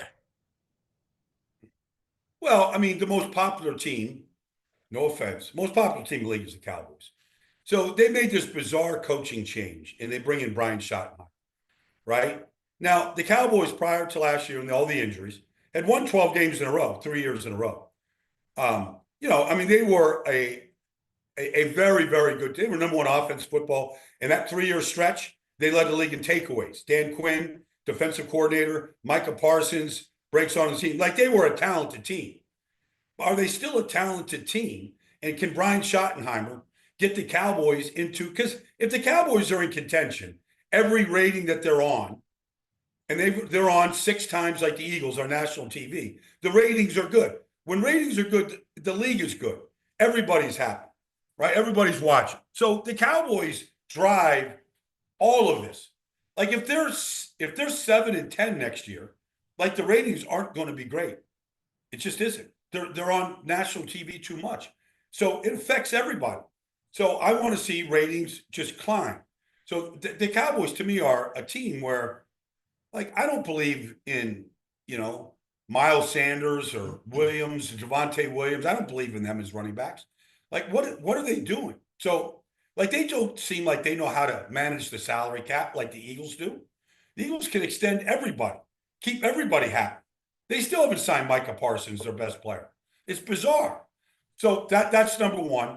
Number 2, I guess is Washington for real? Yeah. Like, are they for real? Everybody thinks they're taking a step back. I don't know if they are or not. I believe in the kid. Yeah, I believe in the quarterback. I like the coach. But they went into Detroit, the number 1 seed, who won 15 games. They went into Detroit and put up 45 on them. Like, that's the number one. They won 15 games. They put up 45. They couldn't stop them. So I guess that's that. I guess Aaron Rodgers, is he playing, not playing? Does Pittsburgh benefit by him? Is he just old and gray and done? Or does he have any magic left in that golden arm of his? And can Pittsburgh, can they compete with Baltimore? I guess those are some of the storylines. Yeah, they're great storylines. Does this trend continue of teams running it more than they throw it? It was a crazy trend last year. There were 6 teams that ran it more than they threw it a year ago. Does that continue? And if that does continue, what does that say about the draft, free agency, running backs? Like Green Bay ran it more than they threw it last year. So Baltimore, Detroit, Philadelphia, does that trend continue in this business? So off of that trend, everybody who covers the Eagles, right, expects the Eagles to now throw it more this year, right? Because they looked at when they came off the Super Bowl, lost to the Chiefs, and they changed OCs. That look what happened. They didn't evolve, and they struggled. So a lot of people think that they go, well, now they're going to throw it, and they're going to take the league by storm and throw the football, which I don't know if I think, is smart. I mean, I think do you think the quarterback is good enough to play that way? I think he's best throwing it 24 times, not 34 times. All right. So Joe Burrow, should throw it 35 times a game. Right. Josh Allen should drop back. Patrick Mahomes should throw it 35 times a game. Is that a good thing for Jalen to drop back 35 times? I don't believe that's the good thing. I think he's better off because he does other things that Joe Burrow doesn't, right? Like he runs, he moves. Sets plays, yeah. Right. I would not throw him. I don't think it's a good thing. Do you? I don't. I think so he's better in a very, I think he's better in a more conservative, they picked up A.J. Dillon. Maybe we could take some carries off of Saquon. I would worry about Saquon's amount of touches like I worried last year at this time about Christian McCaffrey. Yeah. Like these guys, there's not many people. LaDainian Thomas is the only back I've seen that can handle 400-plus touches every year. Like Saquon hasn't. Like it's just a lot to handle. So, but we'll see how I just don't think that's a great remedy for the Eagles to come out and I know Kevin Patullo comes in there and he's had some success in different programs as the offensive coordinator. It'll be interesting to see if they don't get off to a great start. Does Nick take over play calling? If the play calling looks suspect like it did with Brian Johnson 2 years ago, like that's just something to watch for if this offense doesn't start clicking like it did with Kellen Moore after week 4 last year. Yeah, I think Kevin Sharp, listen, I don't know. I was arguing with Zach about whether they should throw it more, and he's a big believer on it.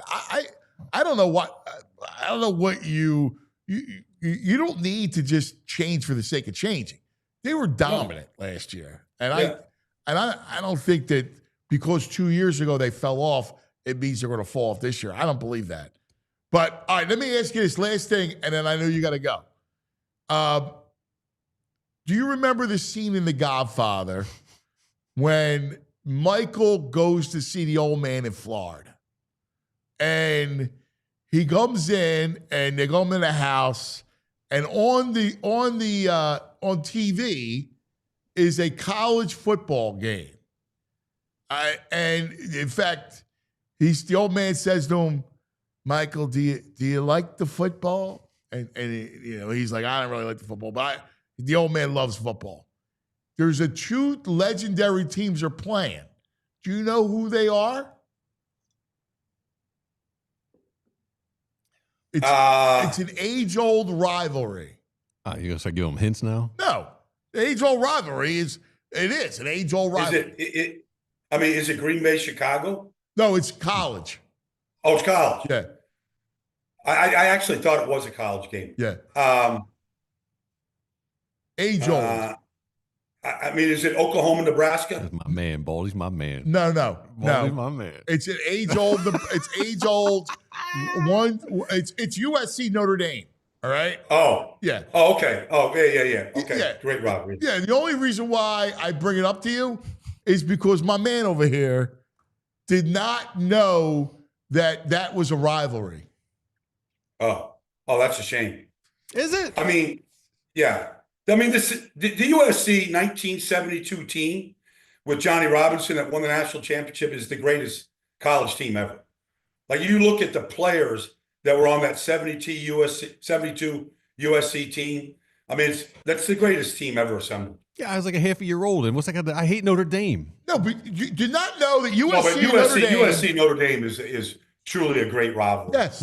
Remember Anthony Davis scored 6 touchdowns, 6 rushing touchdowns in that day? Yeah. No, it's a big deal. You that's stuff it a out. big game. I thought if Baldy says it, you'll get it. You don't believe me, but Baldy you'll listen to. I believe it's a No, rivalry. that truly is. That's still that rivalry is real. Oh, boy, do you have time for one thing? I think are friends with Jim Irsay, who passed this week.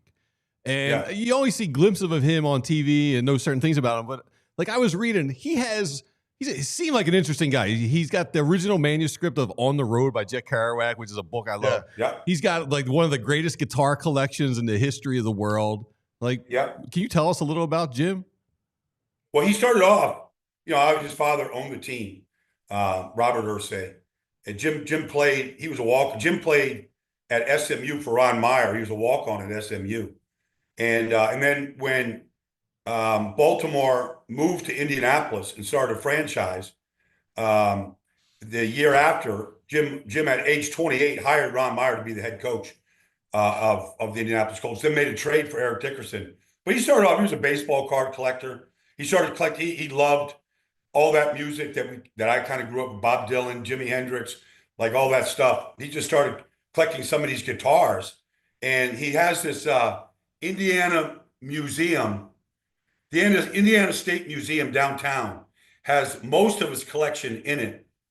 Whether it's his guitars. Plus, he grew up playing the guitar, bass guitar. I think he played either the trumpet or clarinet. He plays one of the horn instruments. And so he started collecting, but it's legendary. But yeah, the On the Road with Jack Kerouac was one of his things. He was just really interesting like that. And he was like, it's kind of wild. Like, he was so loyal to his employees. Like Pete Ward, a buddy of mine, when I was there, I played from 88 to 91. Pete Ward is still the chief operating officer. Rick Venturi was our defense coordinator, still does the radio for the Colts. Like, the equipment manager is still there. Dave Hammer is still running the training room. Like, he was unbelievably loyal through coaching changes and all this other stuff where teams clear out. You were a good employee. Like, you worked there forever. That's awesome. Yeah. Brother, listen, please be careful. Oh, I'm coming back with video, man. All right. I'm coming back with great video on Saturday. I know you are. Just watch yourself, all right? Yeah, I will. All right? Okay. Be careful. 10 fingers, 10 toes. Yeah. I'm coming back with all of them. Have fun, all right? All right, buddy. Be bold. Have a great weekend, man. All right. See you, Yep. brother. The great Baldy. Legend. Let's take care of some bills. We're going to talk to the brain, and then we're going to talk Daddy D, the AD, Daddy D. Yeah. Ready to go, man. No, he's up. I'm up. You're up. Oh, we're ready to go? Yeah. All right. Well, it's May. TrueMark is here. TrueMark Financial Credit Union. They're here to help you out because they got HELOC specials going on this week. HELOC. So if you're working from home, it's time to stop calling the place from your couch. With a TrueMark Financial HELOC Select, you can tap into your home's equity and finally upgrade that home office, build out a better space, finish projects you've been putting off, or build a super cool man cave with like 6 TVs. With the HELOC Select, you get a great low rate, flexible access. You can pull out the funds all at once in a chunk or, just tap into it when you need it. And you get lower rates than most personal loans, no penalties if you pay it off early. So visit TrueMark.com/PHLY to apply and turn your work from home game into a winning play. Terms and conditions apply. Visit TrueMark.com/HELOC, HELOC for details. They're federally insured by the NCUA, Equal Opportunity Lender, NMLS 404938. So check them out. TrueMark.com/HELOC, HELOC. And you can get ready to paddle off for a great cause, too, because to join the TrueMark Financial Cares Foundation for a pickleball happy hour fundraiser happening Thursday, June 12th from 4 to 6 p.m. at Dildinkers in Lansdale. Proceeds support financial education and community development in your local area, all while having some serious fun. Come early for registration at 3:30, followed by a fun-filled round-robin pickleball tournament, competitive, or if you just want to have fun, it's there for you. Not a big deal about playing. No worries. Come enjoy Humpty's Dumplings, local tap beer, fun games like cornhole and ping pong, plus raffles, a 50-50 drawing, prizes, and more. For details or to register, visit TrueMark.com/PHLY. Don't miss the fun. Pickleball, community, and a whole lot of deliciousness. Oh, look at that. Little pickleball. There you go, buddy. All right. Tell me about some game time. Oh, yeah. Game time. That's where you go for decent price secondary market tickets. They got, we got Phillies in town.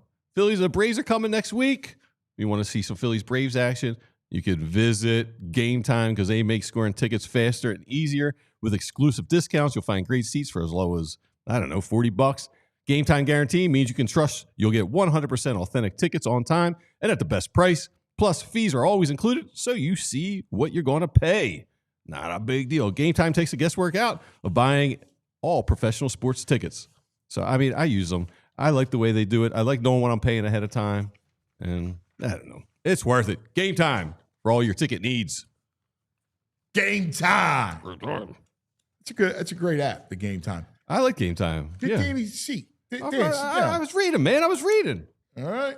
I knew you were reading. All right. Get him a seat. Sit down, Dan. Danny D. D-A-D. That's right. This is one of my favorite segments of the week. This is Making Varsity, baby. That's right. Making Varsity, brought to us by Cherry Hill Mitsubishi. Danny D, our man. This is where we cover all of our youth sports headlines and all the fun that we get to each week. It's Making Varsity with the AD, Danny D. What's going on, boys? You like that? Love it. That's a hell of an intro, man. That's big time. What's up, brother? Not much, man. How we doing? I had to tease him all day, all morning tonight, because of Notre Dame SC. Notre Dame. Are you aware of Notre Dame's rivalries? They got like 40 of them. There's a ton. There's a lot. Those teams that are polarizing, everyone kind of wants to have a rivalry with them, right? But SC Notre Dame is big time. Is their number one rival. Is it really big time for you? I feel like nationally it is. That's the big one for football, right? That's the big one. Ohio State, Michigan. I don't know. Army, Navy. Yeah, well, no, but seems like bigger ones out there. But Notre Dame SC is one of them. I was stunned that you didn't know that. That's all. Like, I impress you normally with my college football knowledge. Like, you're shocked. But that's a general. Yeah. I don't know. That's a general one. That's a big one. All right. I'm sorry. I'm still mad at the Sixers. I just feel like a Chris Farley song. Big guys at tiny desks. Big guys at tiny desks. Yeah. I know. Usually we're out there on Fridays. I know. But we were all off kilter because of the exciting mics. Exciting mics. Okay. So we have Reed and I've been Cooper. listening. They're good, aren't they? It's really good. Yeah, they're strong. Saquon was great. Saquon was fantastic. Yeah, I think it's going to be, We got Gilly the Kid is coming on. Wow, next. I love that. Wow, yeah. And Wallow, I don't know why. They're characters, man. They're Wallow's the best. Oh, yeah. Gilly's going to be going nuts with Cooper on that. Oh, yeah. Yeah, he's freaking out. Caucasian corner. It'll be great. All right.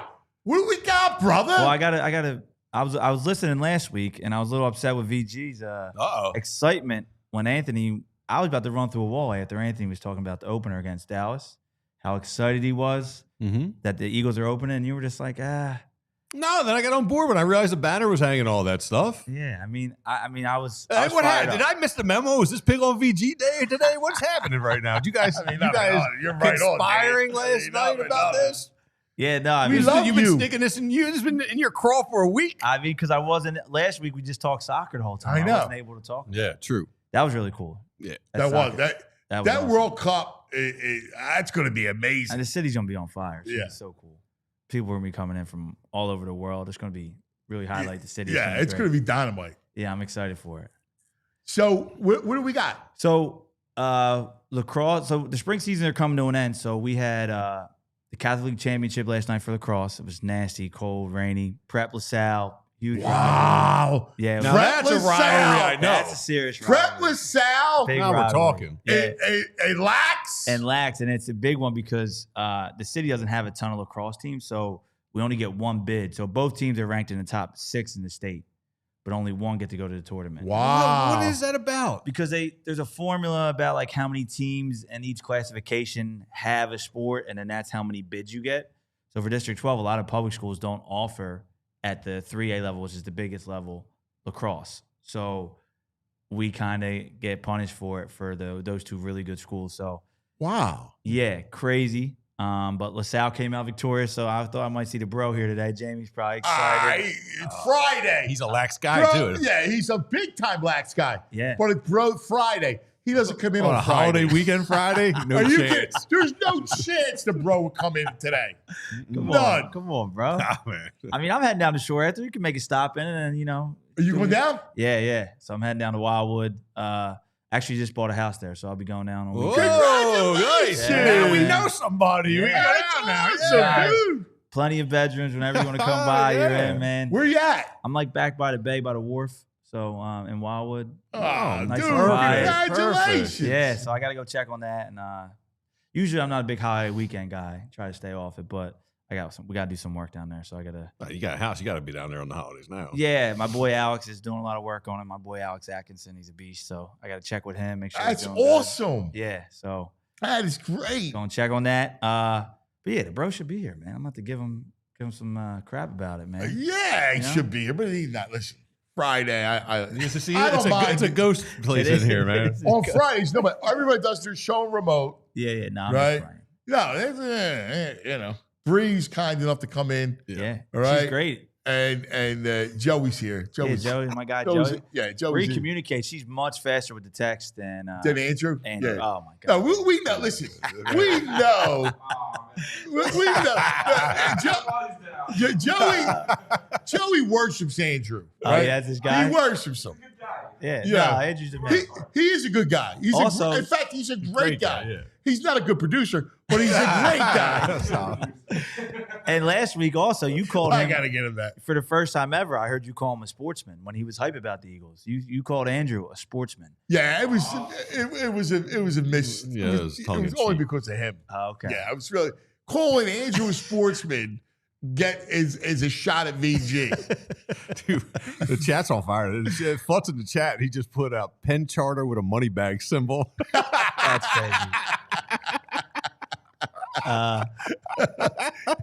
Chat's wilding out over there. Man.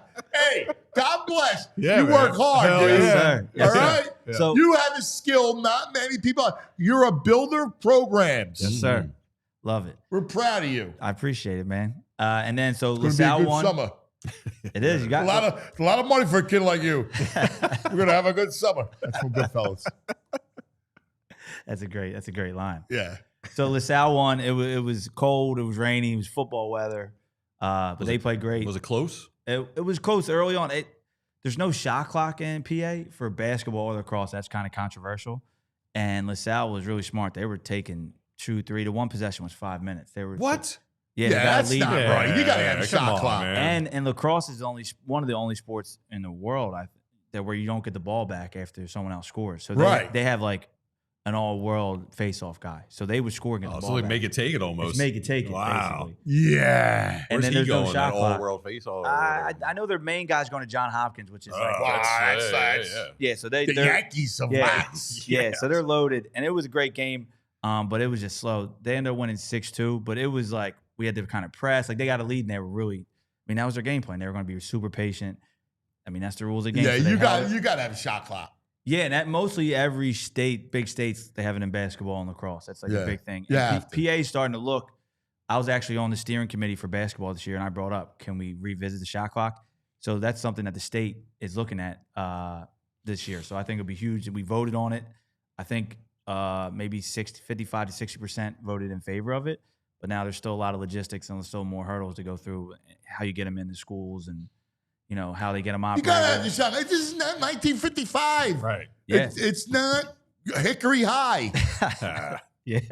You ain't got Gene Hackman on the bench. Yeah, man, we got big time players. Oh, for sure. Big time players are here.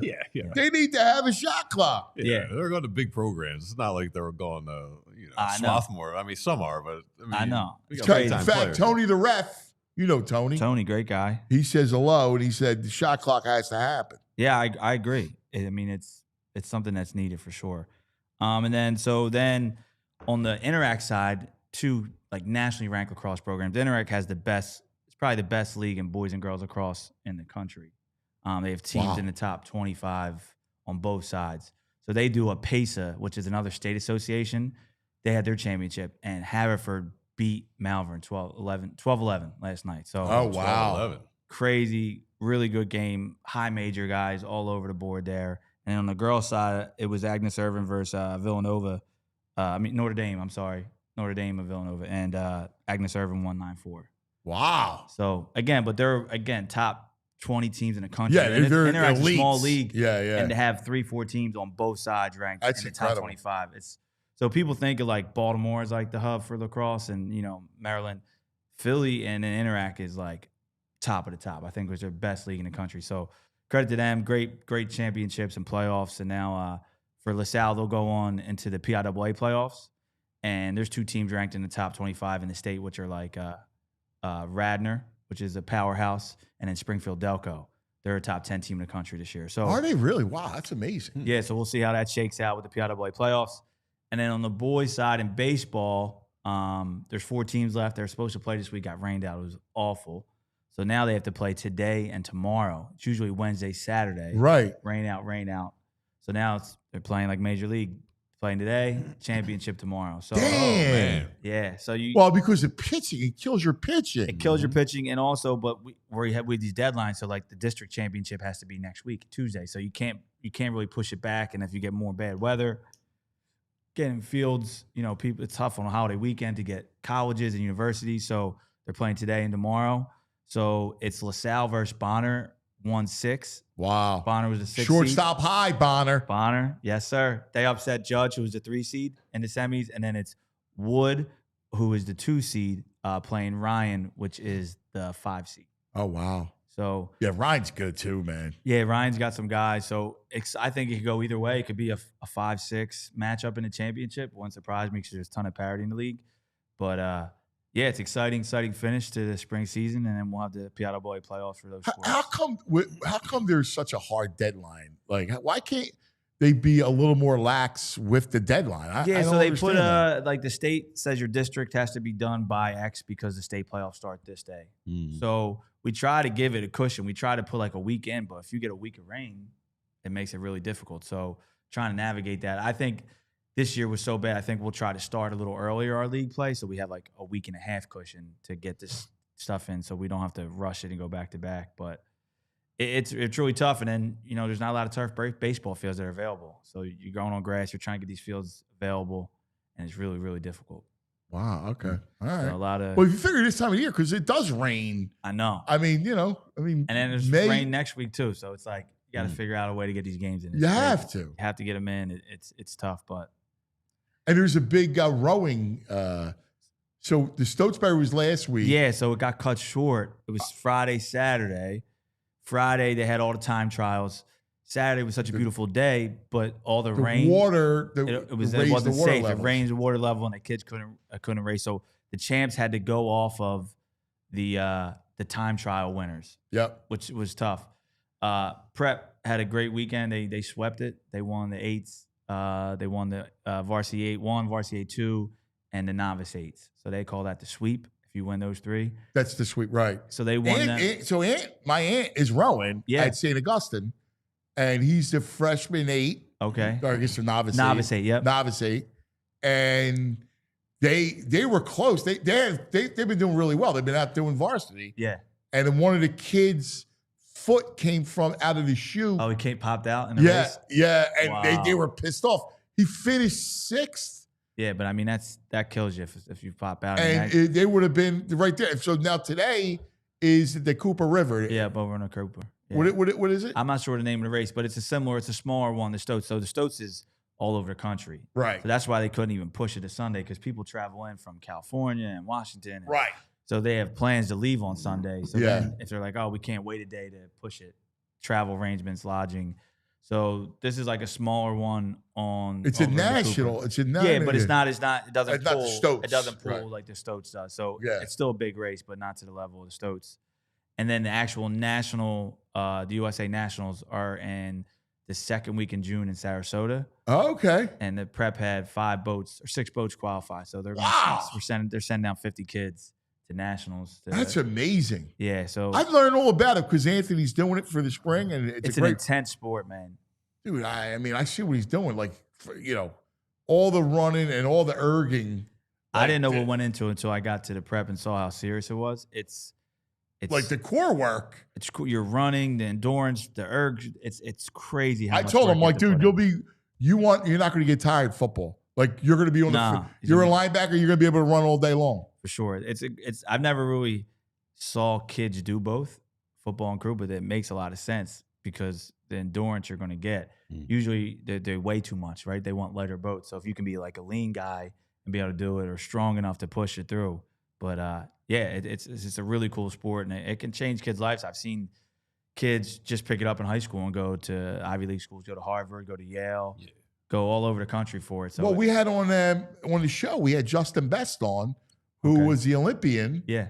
Who was from he went to the He went to Drexel, I think. He for went to college. I don't Drexel. know where he went to high school. But he was at you know where he went? He went to the Kennett Square. Okay. And he was and he rode in Paris. Yeah. Yeah, it's unbelievable. Gold Yeah. medal. Yeah, it's a sport that can really change your life, and people don't really think about it, but it's super unique. But once you get in, I mean, people, they love it. I mean, I've seen so many kids just grow and through our team at the prep just really grow and develop. We have 100 kids around, which is crazy. Wow, we have 100 kids? 100 kids on the team. Damn. I mean, and we have a pretty big house on, so that helps when you can have the boats and have the ability to have that many kids row. But yeah, I mean, prep's a power and rowing, and Penn Charter is a rowing team, so we're gonna pick that up, make sure they step it up and continue to grow with that program as well. So I'm excited for that. When do you officially start at Penn Charter? I'll start over there in July.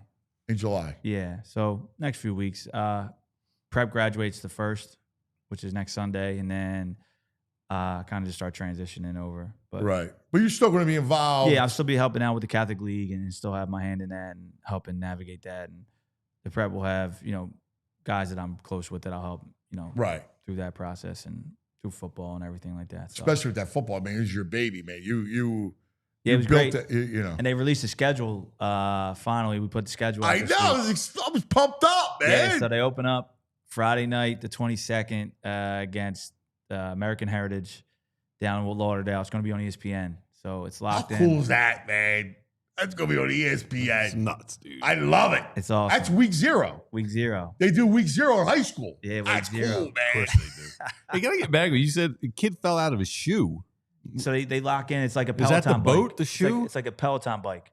You like click in. Yeah. You have these shoes that are built into where you're supposed Into to the go. boat. Into Okay. the boat. So you're locked in. So you can't really. So your lower can't- body can't move. Yeah. But if your foot comes out, Or you it just could come. It screwed, could get like it's like clicked in. It could like pop out. and then you're and then screwed. It doesn't. It knocks off seconds. It's all about the rhythm. And Do you how keep move. going, or you try and get clicked back in? I'm sure you're doing both. Yeah. Trying to You're trying to do it multitask. at the same time and click back in. Okay. Yeah. It's like it is just like the Peloton thing. Yeah. You got Like when you're doing it, you click out, you're still going, but you're Yeah. going to try to click back in while you're Yeah. pedaling. All right. It's the whole thing. We're on overtime. OT. Danny D. Let's go. Love the OT.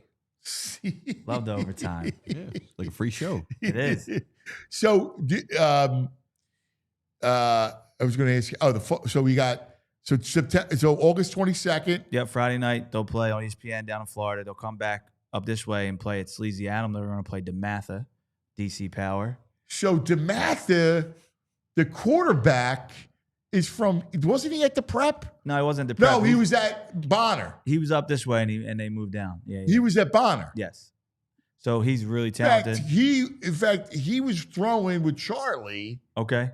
With the trainer. Yeah, the trainer in Delaware. Yep. In fact, I had Mossimo throwing with them. Yeah, that's awesome. So he's big time. That's another huge game. And then we're playing a lot of Maryland teams. And then the next week at Franklin Field, we'll play St. Francis, which is the top 10 team in the country. Damn!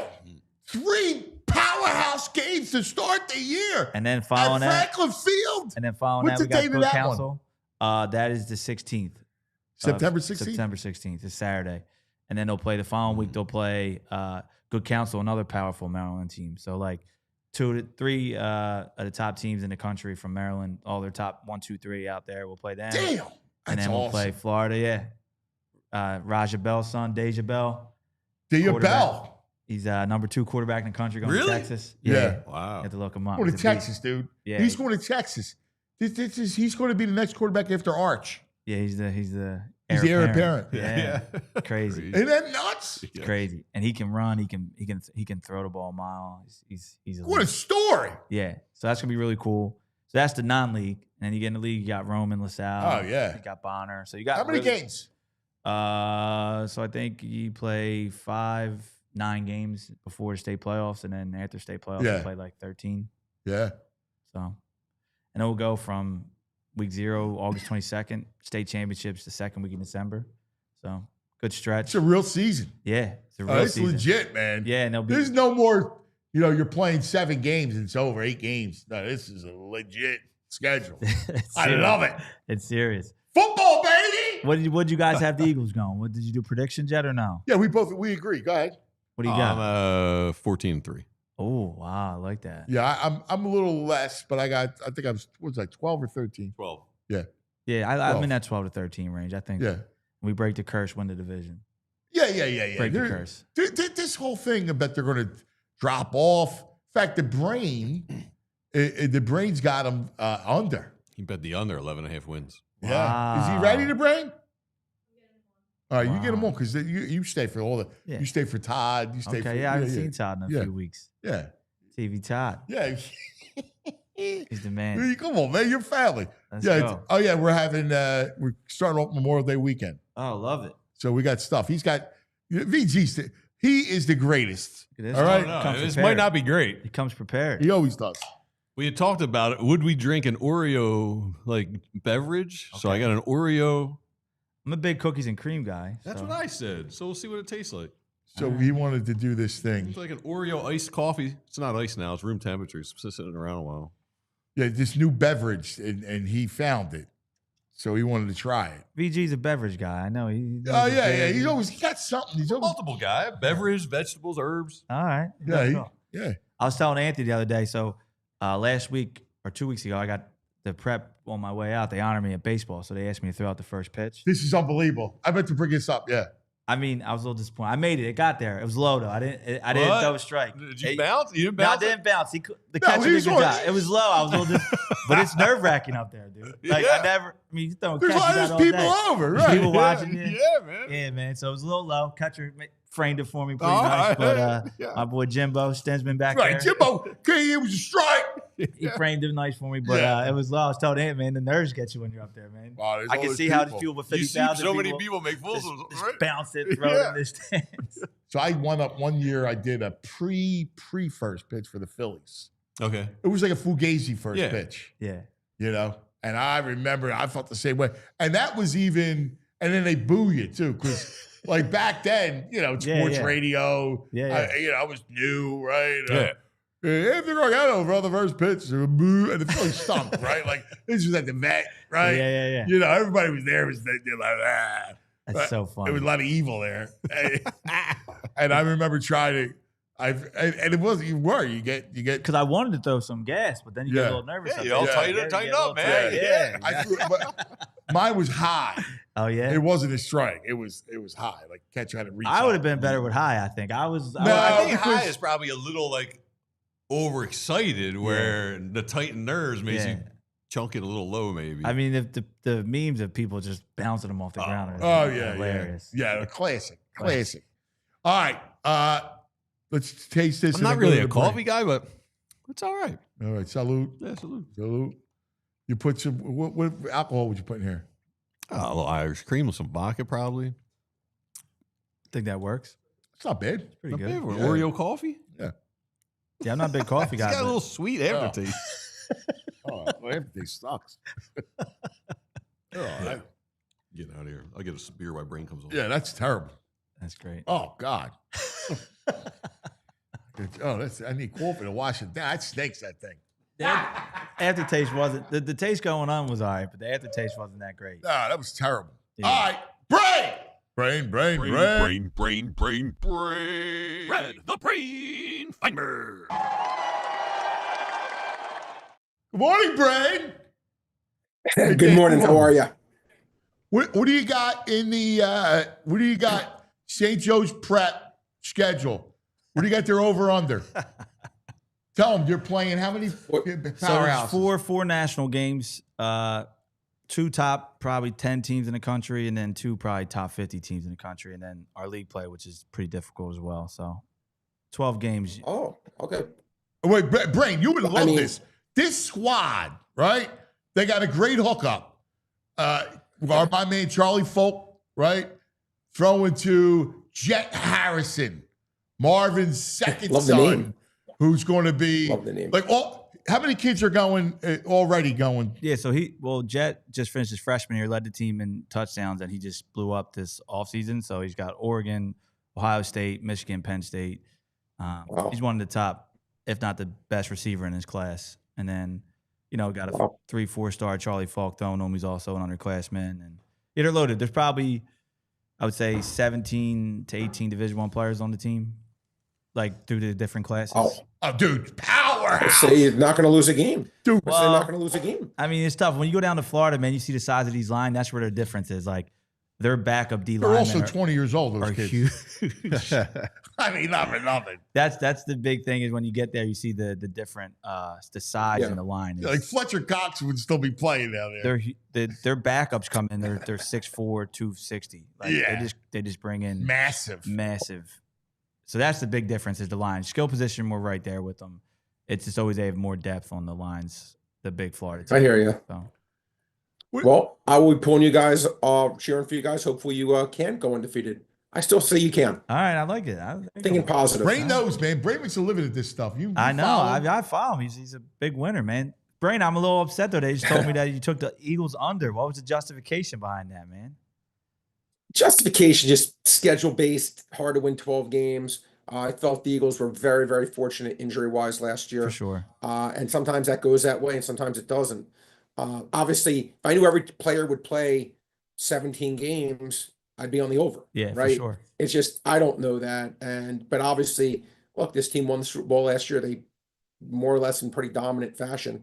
So obviously the talent's there, but just think it's hard to win 12 games. And thought the schedule was really hard, like the hardest in the league, kind of hard. Yeah, I agree. It's very hard. And I guess the probability is you can't just the odds are people aren't going to stay healthy like they did last year. It just doesn't really happen. Just the way football is, that's why it's such a tough sport. By the way, Anthony, I do have to say, when you were talking earlier, I don't mean to put you in a bad mood, but I couldn't agree with you more on the Kevin Durant thing. I just had to say it again. You got to bring it I up. know The it got you Sixers. upset. Come on, Brain. We got past I that. had it. Thank you, Brain. I mean, I love Kevin Negandhi.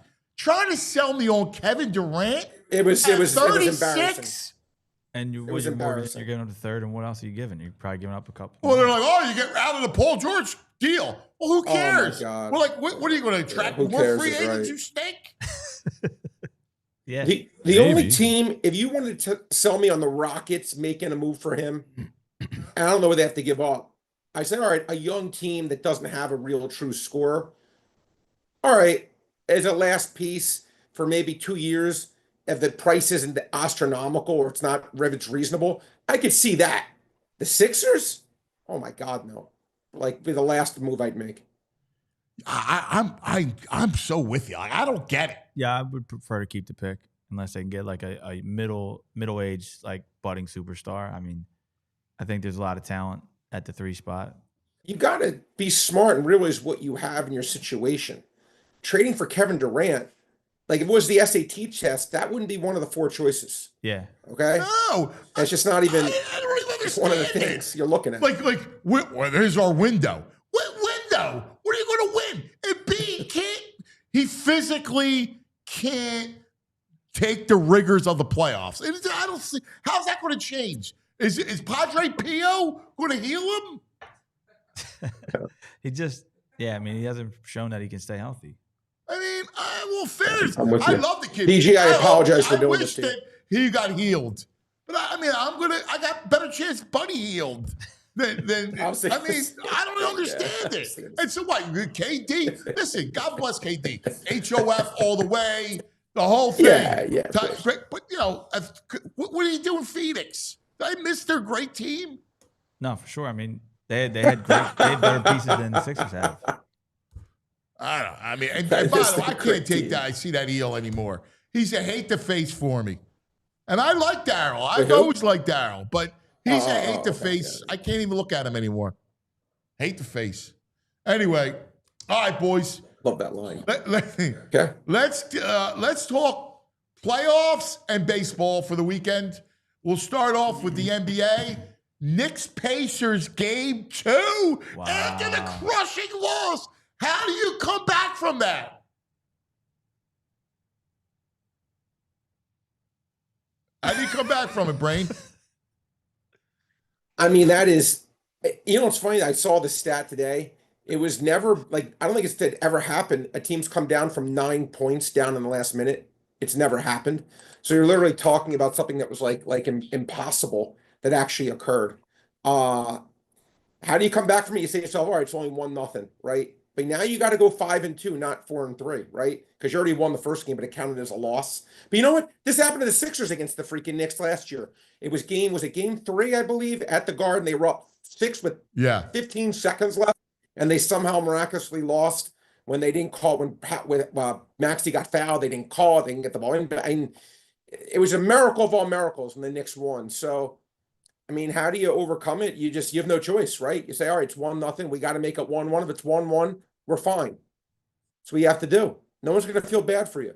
So I always say, you just got to. No, how do you read it? I think there is an emotional. It'll be interesting, right? Because what's the line? Moved up to 6? What is the line? 6.5. 6.5. That's a big Knicks line. That is a big. They're giving a huge tax.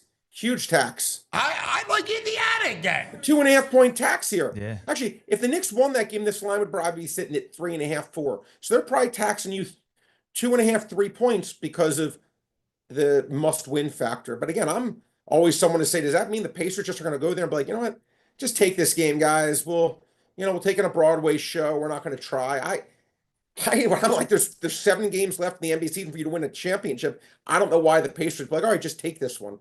I know that wouldn't be my mentality, but I don't know. And that's tough. I mean, both teams shot the ball so well too. I mean, the Pacers started the first quarter like. So I mean, either way, whoever Crazy. loses that game is going to feel awful. Like we shot the ball lights out and we didn't get the win. Right? Either way, it would have went. But man, what a crazy ending! That was unbelievable.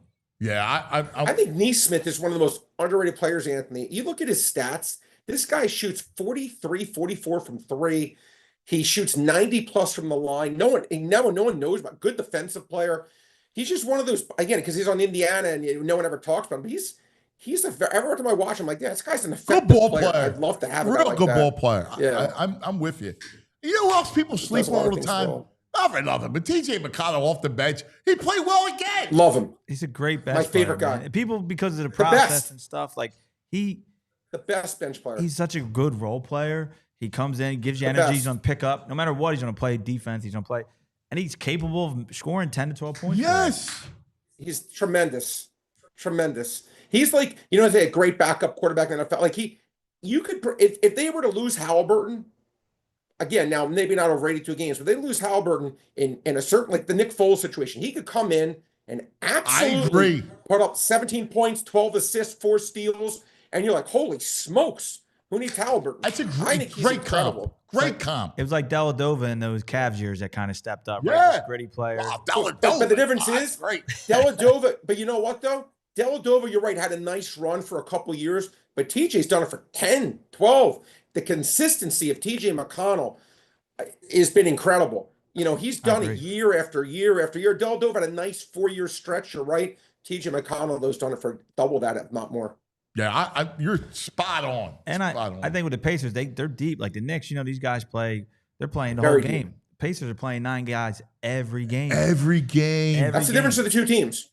Top end talent versus the entire roster being good. Yep. Which do you prefer?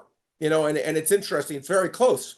And you saw, like, for example, the Lakers against Minnesota couldn't hang because they didn't have the depth, right? They're playing, JJ played all his guys 24 minutes in the second half. Knicks, similar kind of thing. They have Mitch Robinson and McBride, but it's a shallow team. And Pacers, man, their bench would make the NBA playoffs in the East. Not even a doubt in my mind. That's like OKC. They would make the playoffs. As great as SGA is, they're deep. They incredibly deep. Yes. Deepest team in the NBA. Yeah. You got Caruso. Like Indiana's probably second. Yeah. Crazy. Yeah. Indiana's those are the 2 deepest teams, in my opinion. Those 2 teams for sure. But yeah, look, last night. Let me ask you a question, guys. You guys of the belief you've been, I'm sure, hearing all this stuff on Twitter, the bitching, the whining about SGA getting calls. Are you in that camp? Not in that camp? People are like whining. He gets fouled. They call him. Oh, he's a great. He deserves it. He's a great player, and he's aggressive. He goes at you. He is aggressive. He deserves the calls. Yeah.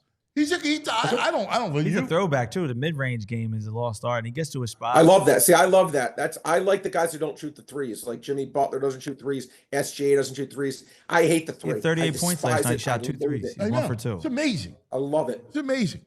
VG's just drinking his beers. So we had, what is this? He's like, man.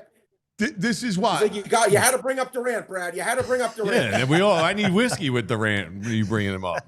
We got a little Pabst Light. Little Pabst Light action to kick off Memorial Day weekend. All right, always a fun party weekend. We're toasting to you, Brain.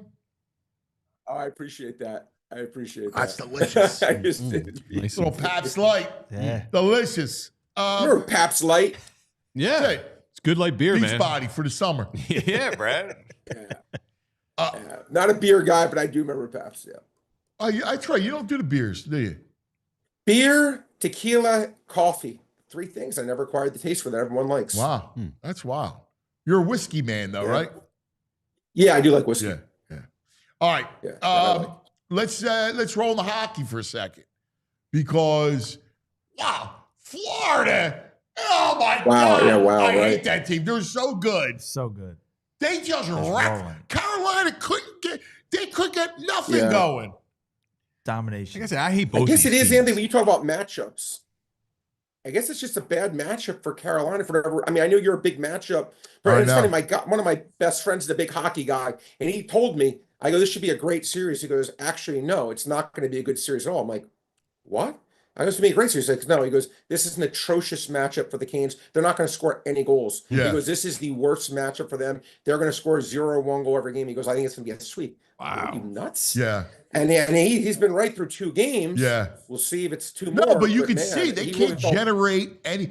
Here's one of the problems is they can't get anybody free. Like that number 1 line, the Aho line, can't do anything. Yeah. They can't.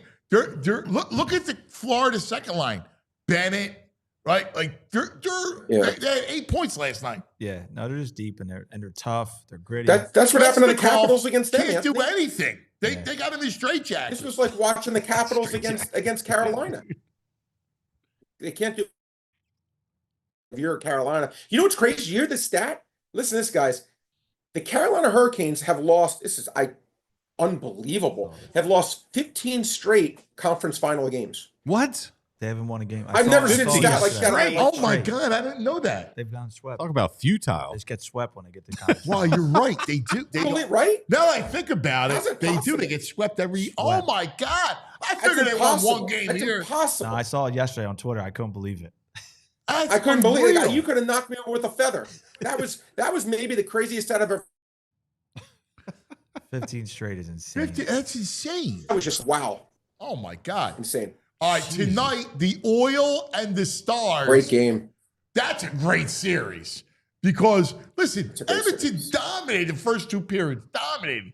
And then 3 penalties, 3 straight power play goals by Dallas. Just took it out. It took the wind out of their sails, man. That was Boom. crazy. How do you Refs. see it, Brain? I think it's a great series. Look, I lean. I know maybe I'm just being a little by what they've done in their regular season, but I actually think I thought before the playoffs in the West, the two first round Dallas had injuries, but I thought the two most talented teams were probably Dallas and Colorado, and I thought the winner of that series probably in the West had the best chance of going to the Stanley Cup. Look, I thought Edmonton was losing the first round. Credit to them; they absolutely played great. I'm going to lean Dallas. I think Dallas is good. You hate Edmonton. I don't know why. I don't know what Edmonton did to you, but you hate them. I know I don't. You No, I had swear I them don't. losing in the PG, first that's round of the not true. Kings. They beat the Kings every year. I don't hate them. I like the Kings in that series. You're too. right. I'll be You're honest right. with I you. do not Kings hate Edmonton. jumped Actually, Yeah. PG, I Jumped root them. for Edmonton. Jumped them. Jump I root them. for Edmonton. Danny Dean is a hockey man. He's a true I hockey. root. VG, He's I a root for big time Edmonton. I sportsman. root for Edmonton. I'm rooting for them this series. I'll root for Edmonton over any of these teams. I'm rooting for Edmonton. That's not true. I don't hate them. I'm actually rooting for them. I really The am. problem, here's the problem. with them. Promise. They're so top heavy. Like if you have McDavid, Draisaitl, That's- right, like on the same Right. line, which I get, Mm-hmm. but like you're thin. Well, their issue right Right. now, their power play is not. Last year in the playoffs, it Has was not been great. automatic. It has not been good this Automatic. postseason. Well, it's not good on the road. They're good at home. They're Yeah. not good on the road. I'm rooting for the Oilers. I would like the Oilers My man. Panthers Rematch. rematch. Yeah. Run it back. USA Canada one more time. Yeah. Kachuk, McDavid. That'd Yeah. be, yeah. I think that would be. Although I got a quick do like question the for you, Stars, Andy. Did you- though. I don't like Dallas, but I like the team. I like the team, Rantanen, too. the Rant Man. I just hate Dallas as a state. Yeah, in all me too. sports. Yeah, I agree. The They're an teams, enemy. Fair. there's some teams that I like. I mean, like the actual players on the team, I just can't get behind them ever. so. Agree. Yeah, no, I agree with that. I got to ask you guys a quick question. I just was on the airplane flying back last week, and one of the things I downloaded, it was like a Netflix special or something. It was like called like Game Sevens or whatever, and they had Flyers Edmonton as like an hour and a half documentary. Oh. Game Seven. Did you guys see that? TV Time will go nuts over that. I gotta I check haven't it seen out. Yeah. Oh, dude, I enjoyed it. it's Is that on Netflix? It was Netflix, or it may have been Max or Prime. Oh, one of those. TV I Time's could find gotta it be for you, all Anthony. over I that. I'm watched it. disappointed he hasn't mentioned this I wa- already. I remember it so well. They had interviewing Dave Poulin and Hextall. Hextall, the saves he made in that series, dude. I had forgotten how great he was that year. He made some saves that were like you didn't think a body could contort a certain way. I mean, and the Edmonton players were like, he's the best goalie in the world we've ever faced. Like he had a year that was really like a Bob Gibson 1.12 ERA. Like he was great in that playoffs. And I remember the game 6 JJ Daigneault when they took the lead in game. I told And you they said it was, I and I working remember in that. They said it Spectrum was at the the time. loudest they've in ever high heard the school. Spectrum. This looks like it's on Amazon The loudest Prime. they've ever heard the Spectrum. That's awesome. Yeah, it was great. And they had I was watching the Cleveland Guardians against the Cubs game 7. Those are the two I've gotten through so far. They've the best game 7s in history. They were going. Yeah, that's awesome. That's good stuff. It was worth watching. Yeah, I enjoyed I'd it. be all over that. Yeah, there's only 5 episodes. It looks like. That's good stuff. Yeah. What were the other 3? VG? You know, I There's watched the Euro Step. It's Dirk in the 2006 playoffs. It's the game Cubs 7. World Series 2016. That's a watch that. Cubs Indians and Mark Messier. And the first one was the Yankees, I think. Yanks. the against Vancouver. Yeah, Messier. I don't know. It just says after winning Cubs. It's whatever whatever year Messier won it. 93. Yeah, 93. Probably right when they. But you know what's interesting? They talked about Anthony that game 7 and what it meant. Remember Steve Smith, not the Carolina Panther, but the player for the Oilers. They would have won like 5 Stanley Cups in a row, and he led on. I forgot about this against Calgary the year before. He hit the puck like he was trying to clear it. He smashed it right off Grant Fuhr's leg into the goal to lose the game for them. Yes. And he was like psychologically just ruined. He was like because everyone blamed him, Yeah. and he was just. That was like a and then the Buckner piece. Gretzky gave him the cup. It was you should watch it. Yeah, I You'll will. enjoy I it. like I'll looking watch back that. at those goalies, is how skinny their pads were, man. I know. These goalies take up the whole net. It's now. crazy. It's crazy. You just had the goalie It's with like their crazy. legs. They look like shin guards. What's It's a even different wilder though, world, man. I was watching something on Zavragan. In Russia, their pads are even bigger. They're like he'll have to adjust. The Russian players have to adjust to the NHL smaller pads. Wow, really? Yeah. They probably fill the whole net up. Right. Oh my God, that's Yeah, nuts. I used to, when I was a kid, guys, I used to say to my dad, I go, what if Andre the Giant would play goalie? Would anyone ever score on him because he's so big? I feel like that's what they've done now. Yeah. They put all No, when these- you see the old school guys, man, I mean, Hextall literally had shin pads on goalie in there. That's It nuts. was, And those you watch, they're you bigger watch than him in you the, some think. of Like, the we were saves kids, you he would buy the Oh, little no, nets, no, and they're no, tiny. no, and then my yeah, no, friend's those nets dad are made big. an official size. Yeah, and you're they're like, big. You Yeah. can't stop a puck. This Yeah, thing's they're huge. big. All right, my brother, what do we got? What do we got for the weekend? What plays? I'll give you some stuff. Disappointing 1-3 day last night, guys. 59-52. But look, I got 3 ones I like today. I think I'm going to go 3-0. Zach Gallen over 4.5 strikeouts, 8-2 this year, 17-11 last year, 25-13 last 2 years. He averages close to 6, 5.8. Should not be 4.5. That's our edge. Freddie Peralta, Milwaukee Brewers. Guy's always been a great K pitcher, one of the best in the league. Pirates 22 out of 30 in strikeouts. I think they should have been 6.5. He only made it 5.5, like is over. And then Reds, my favorite pitcher, Hunter Green, back off the DL against Matthew Boyd, who's been great. Boyd sub 3 ERA, Hunter Green low 2 ERA. I'm taking under 4.5 in the 5-inning line. I think that's going to be a 1-1, 1-0 kind of game through 5. There you go. What do you got? I was 1-2 last night, 32-29. I like the Nats over the Giants with Mackenzie Gore on the mound. I like that. Kershaw's pitching. He stinks right now. I like Mets Dodgers over 8.5. And the Padres got to win eventually. Plus 145 against Chris Sale tonight. Wow, we had that pods, is pitching man. well. Oh, six game losing streak. I think. know. I mean, it's amazing. Brain, great stuff, my brother. Have a great weekend. Appreciate you guys. Good luck. You too, guys. Here he Be is, good. the Brain. Bye, guys. All right.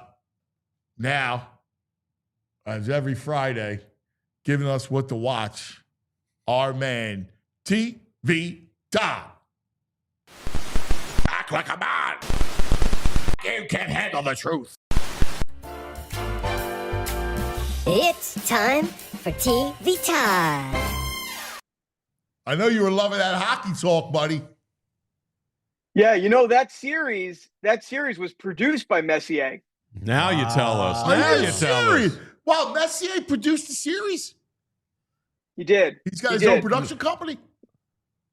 Well, you know, they probably brought him on as an EP Yeah. just so they could get it sold. No, but listen, it makes sense. That's a name, write a check. Make Yeah. sure he's the final episode. Yeah. Yeah. I mean, Yeah. Mess is the man. yeah, I like Mess. I've always liked Mess. Did you watch it, Todd? Did you enjoy him? Yeah, I watched that series. I think it was out last year. It was really good. It's really good. Very entertaining. I think it is Prime. Yeah, I think it's Prime, Amazon right? Prime. Yeah. Yeah, that's great stuff. I got the greatest news this morning.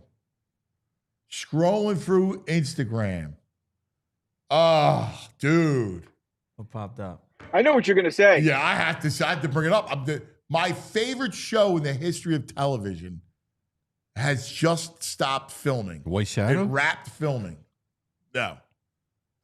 Gomorrah. Oh, wow. The Gomorrah, which is the greatest show on television about the Naples gangs. My dad watched it. I've never watched it. I got to Dude, it's the greatest. All right. Tell your father they just wrapped filming. Okay. It'll be a new series. It's a prequel. Oh, I love a good prequel. Todd, it's already looks You're a prequel great. guy. Yeah. It's going to be awesome. I got better news for you, cuz. So you're right. It's a prequel. It's about Pietro in the 70s. But Don Pietro's the already- Savistan, the family. they already filmed enough. There are going to be 3 seasons at least. Wow. Oh, dude, it's outrageous. It's the greatest show ever. All The right. only thing I'm disappointed is I can't write on it. We got to call you in, man. Tap you in. Yeah, man. Call you in. Yeah, it's Savistan. Well, Todd, I saw news on one of my favorite series of all time, Euphoria. What's that? Euphoria, season 3? Sydney Sweeney saying it's unhinged. I can't wait for this. Wow, season 1 and 2 was unhinged. I know. Yes. That's a good series. That's a really good series. It's a really good series. That is a dark series, but it is good. Great cinematography. The filming, they do it on some old style like film, so it looks good. The music's great. There was a hold Great off acting. passed, right? One of the actors passed. Yeah, and Zendaya is all famous. Yeah. I mean, they can't be still in high school at this point. It's been like 4 years. They got to be at college, I would hope. Yeah, you got to do something to bring some It could be realism more there. irritated. I can't watch this. Kidless over there can watch it. I can't watch that.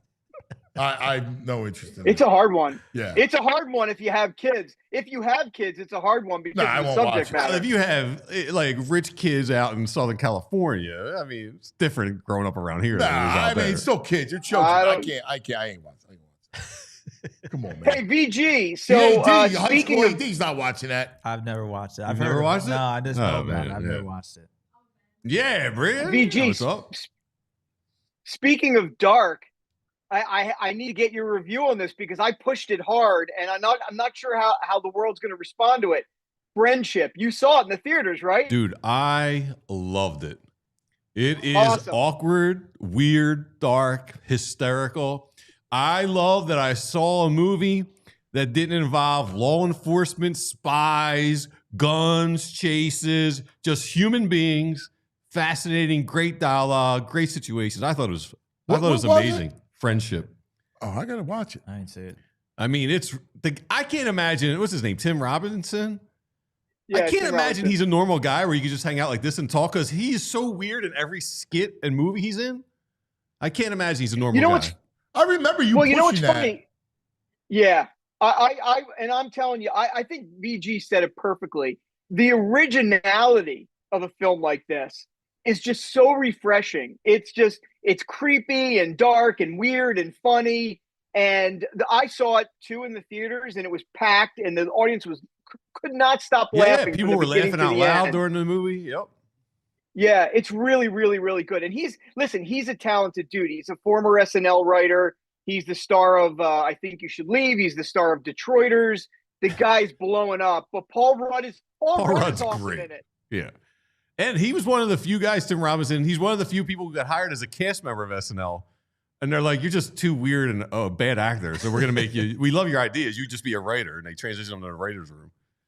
Yeah, I'm really great. I'm really happy he's having a moment. I love when these guys get resurrected, and his other series are fantastic.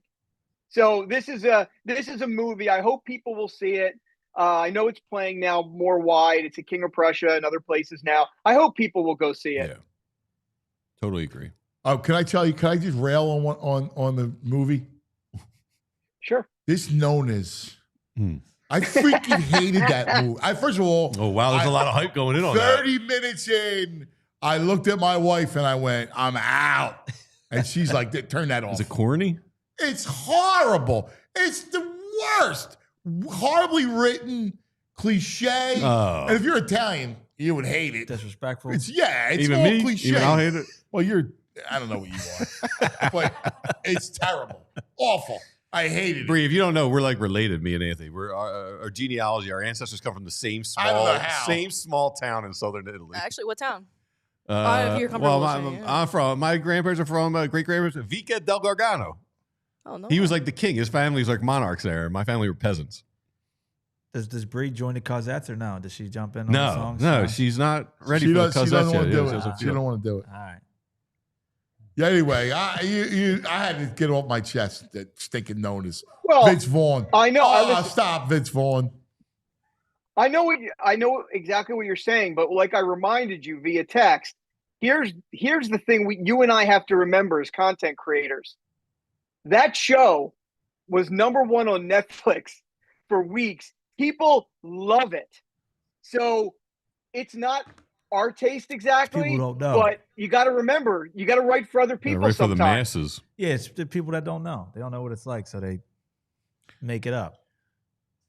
I will say one show I've been binging and like is John Mulaney's Everybody's Live on Netflix. I think He's so talented. I think it's also awkward and weird, but I don't know. I find it hysterical.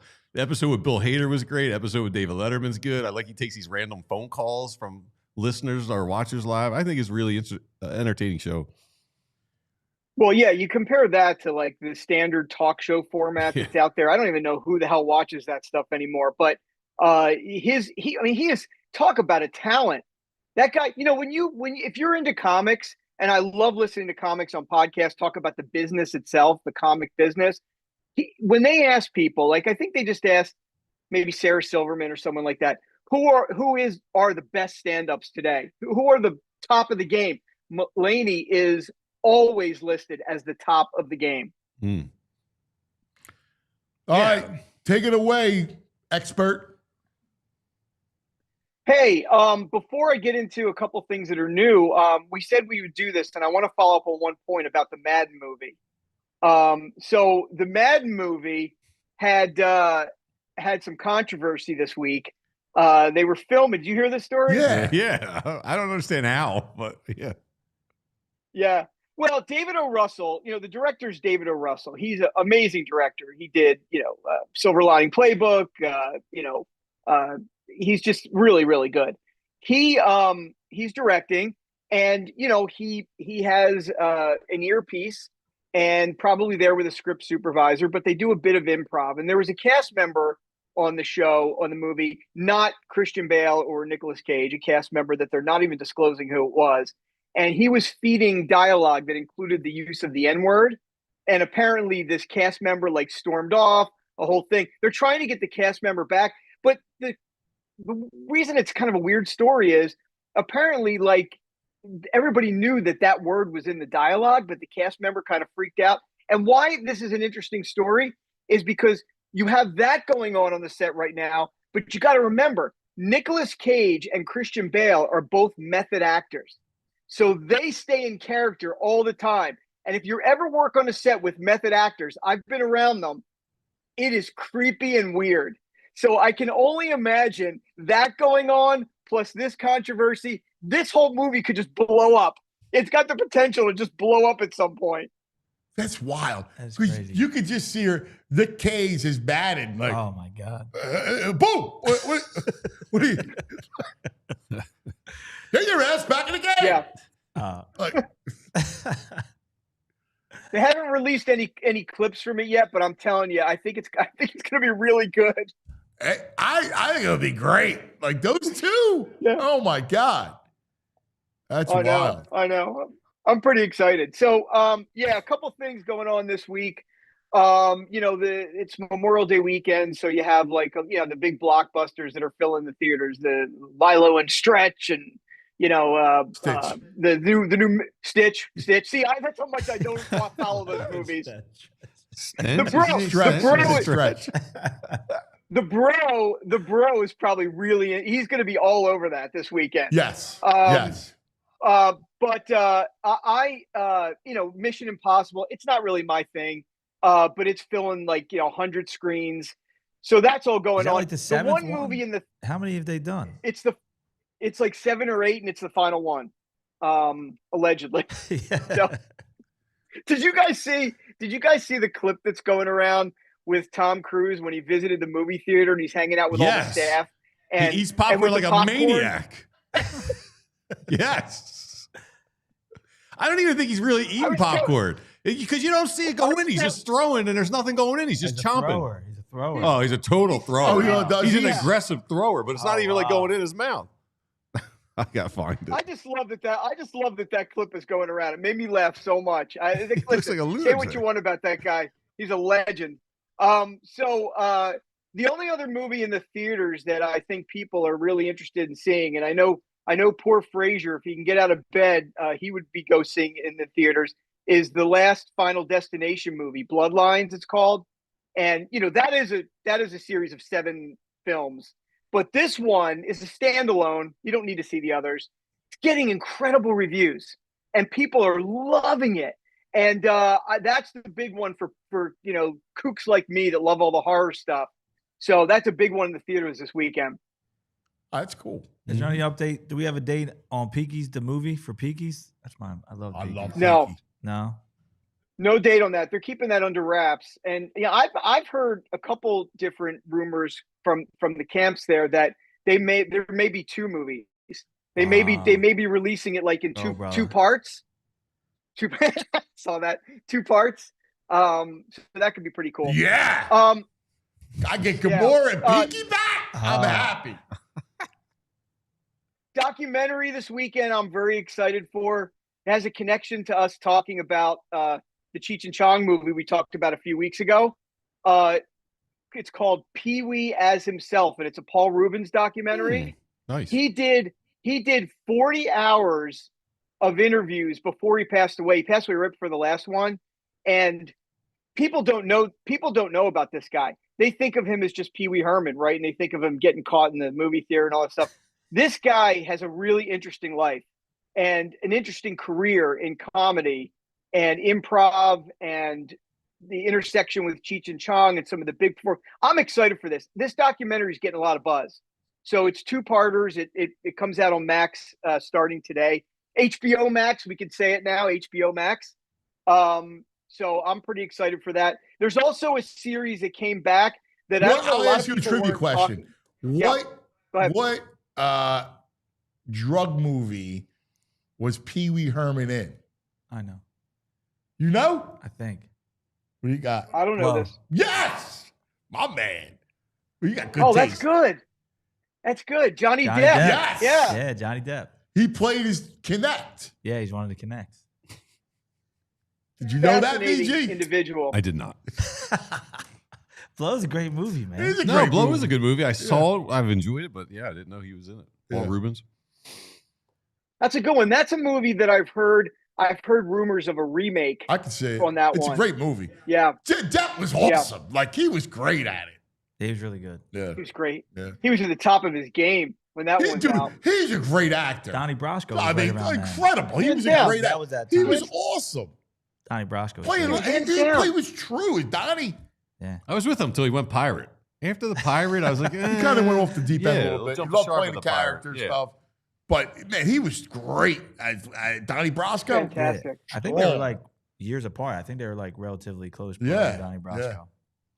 And by the way, he was great.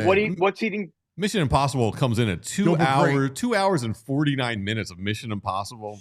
Actually, I'm glad. Out on that. You know what? I'm actually glad that a mainstream movie is that long. They didn't succumb to the theaters saying you got to be in and out. So I'm glad. I'm rooting for it. I'm looking tonight. The only thing I can see tonight, baby. Only thing in my length. It's all about the length. Rocky Horror Picture Show's playing tonight. Hour 35 minutes. Perfect. 10 o'clock. Because you got no length. That's at the Ritz. Yes. You're a man without length. I love my parents. I'm not a length guy, man. They walk to the Ritz still every on the weekends. I might have to hang out with the 80s parents. I walk to the Ritz myself. Love that. Todd. I love to hear that. That's great. Hey, one more for you. Yeah. So there's a series that just came back on Hulu. I love the first season of this. It was a few years ago. It's called 9 Perfect Strangers, and it's with Nicole Kidman. But it basically is the story of these 9 people that show up. She's like this guru that has this like psilocybin retreat where she like makes people reconnect with loved ones and stuff through microdosing and psilocybin. And the 9 strangers figure out during the series that they have a connection. The first series was great. And now they're doing another season with 9 new people. And that just premiered. That sounds good. I like that. I like that a lot. That's good. That's kind good of fun. stuff. Kind of fun. Yeah, I'm down with that. My brother, always a pleasure. You're the man. It's great seeing you, Todd. Good seeing you, brother. Thanks, man. You too, AD. You too, AD. VG. Have a good holiday weekend. Have a great weekend. I'll talk to you over the weekend. You too, guys. All right. See you, brother. There he is. TV Todd. All right. I was under an edict to get out by 11:45. All right. Oh, right there. Yeah. So yeah. we got to go. All right. Yeah. Can I just say something? Yeah. It's summer starting. If you're pale skin like me, put some sunscreen on. I was diagnosed with melanoma in December. I waited too long, so I had to get a whole chunk of my arm cut out. Put your sunscreen on out there, pale people. Yeah. And if you see something small on you, go right away and don't wait like I did. Good man, brother. Some wise words from VG right there. That's it. That's it.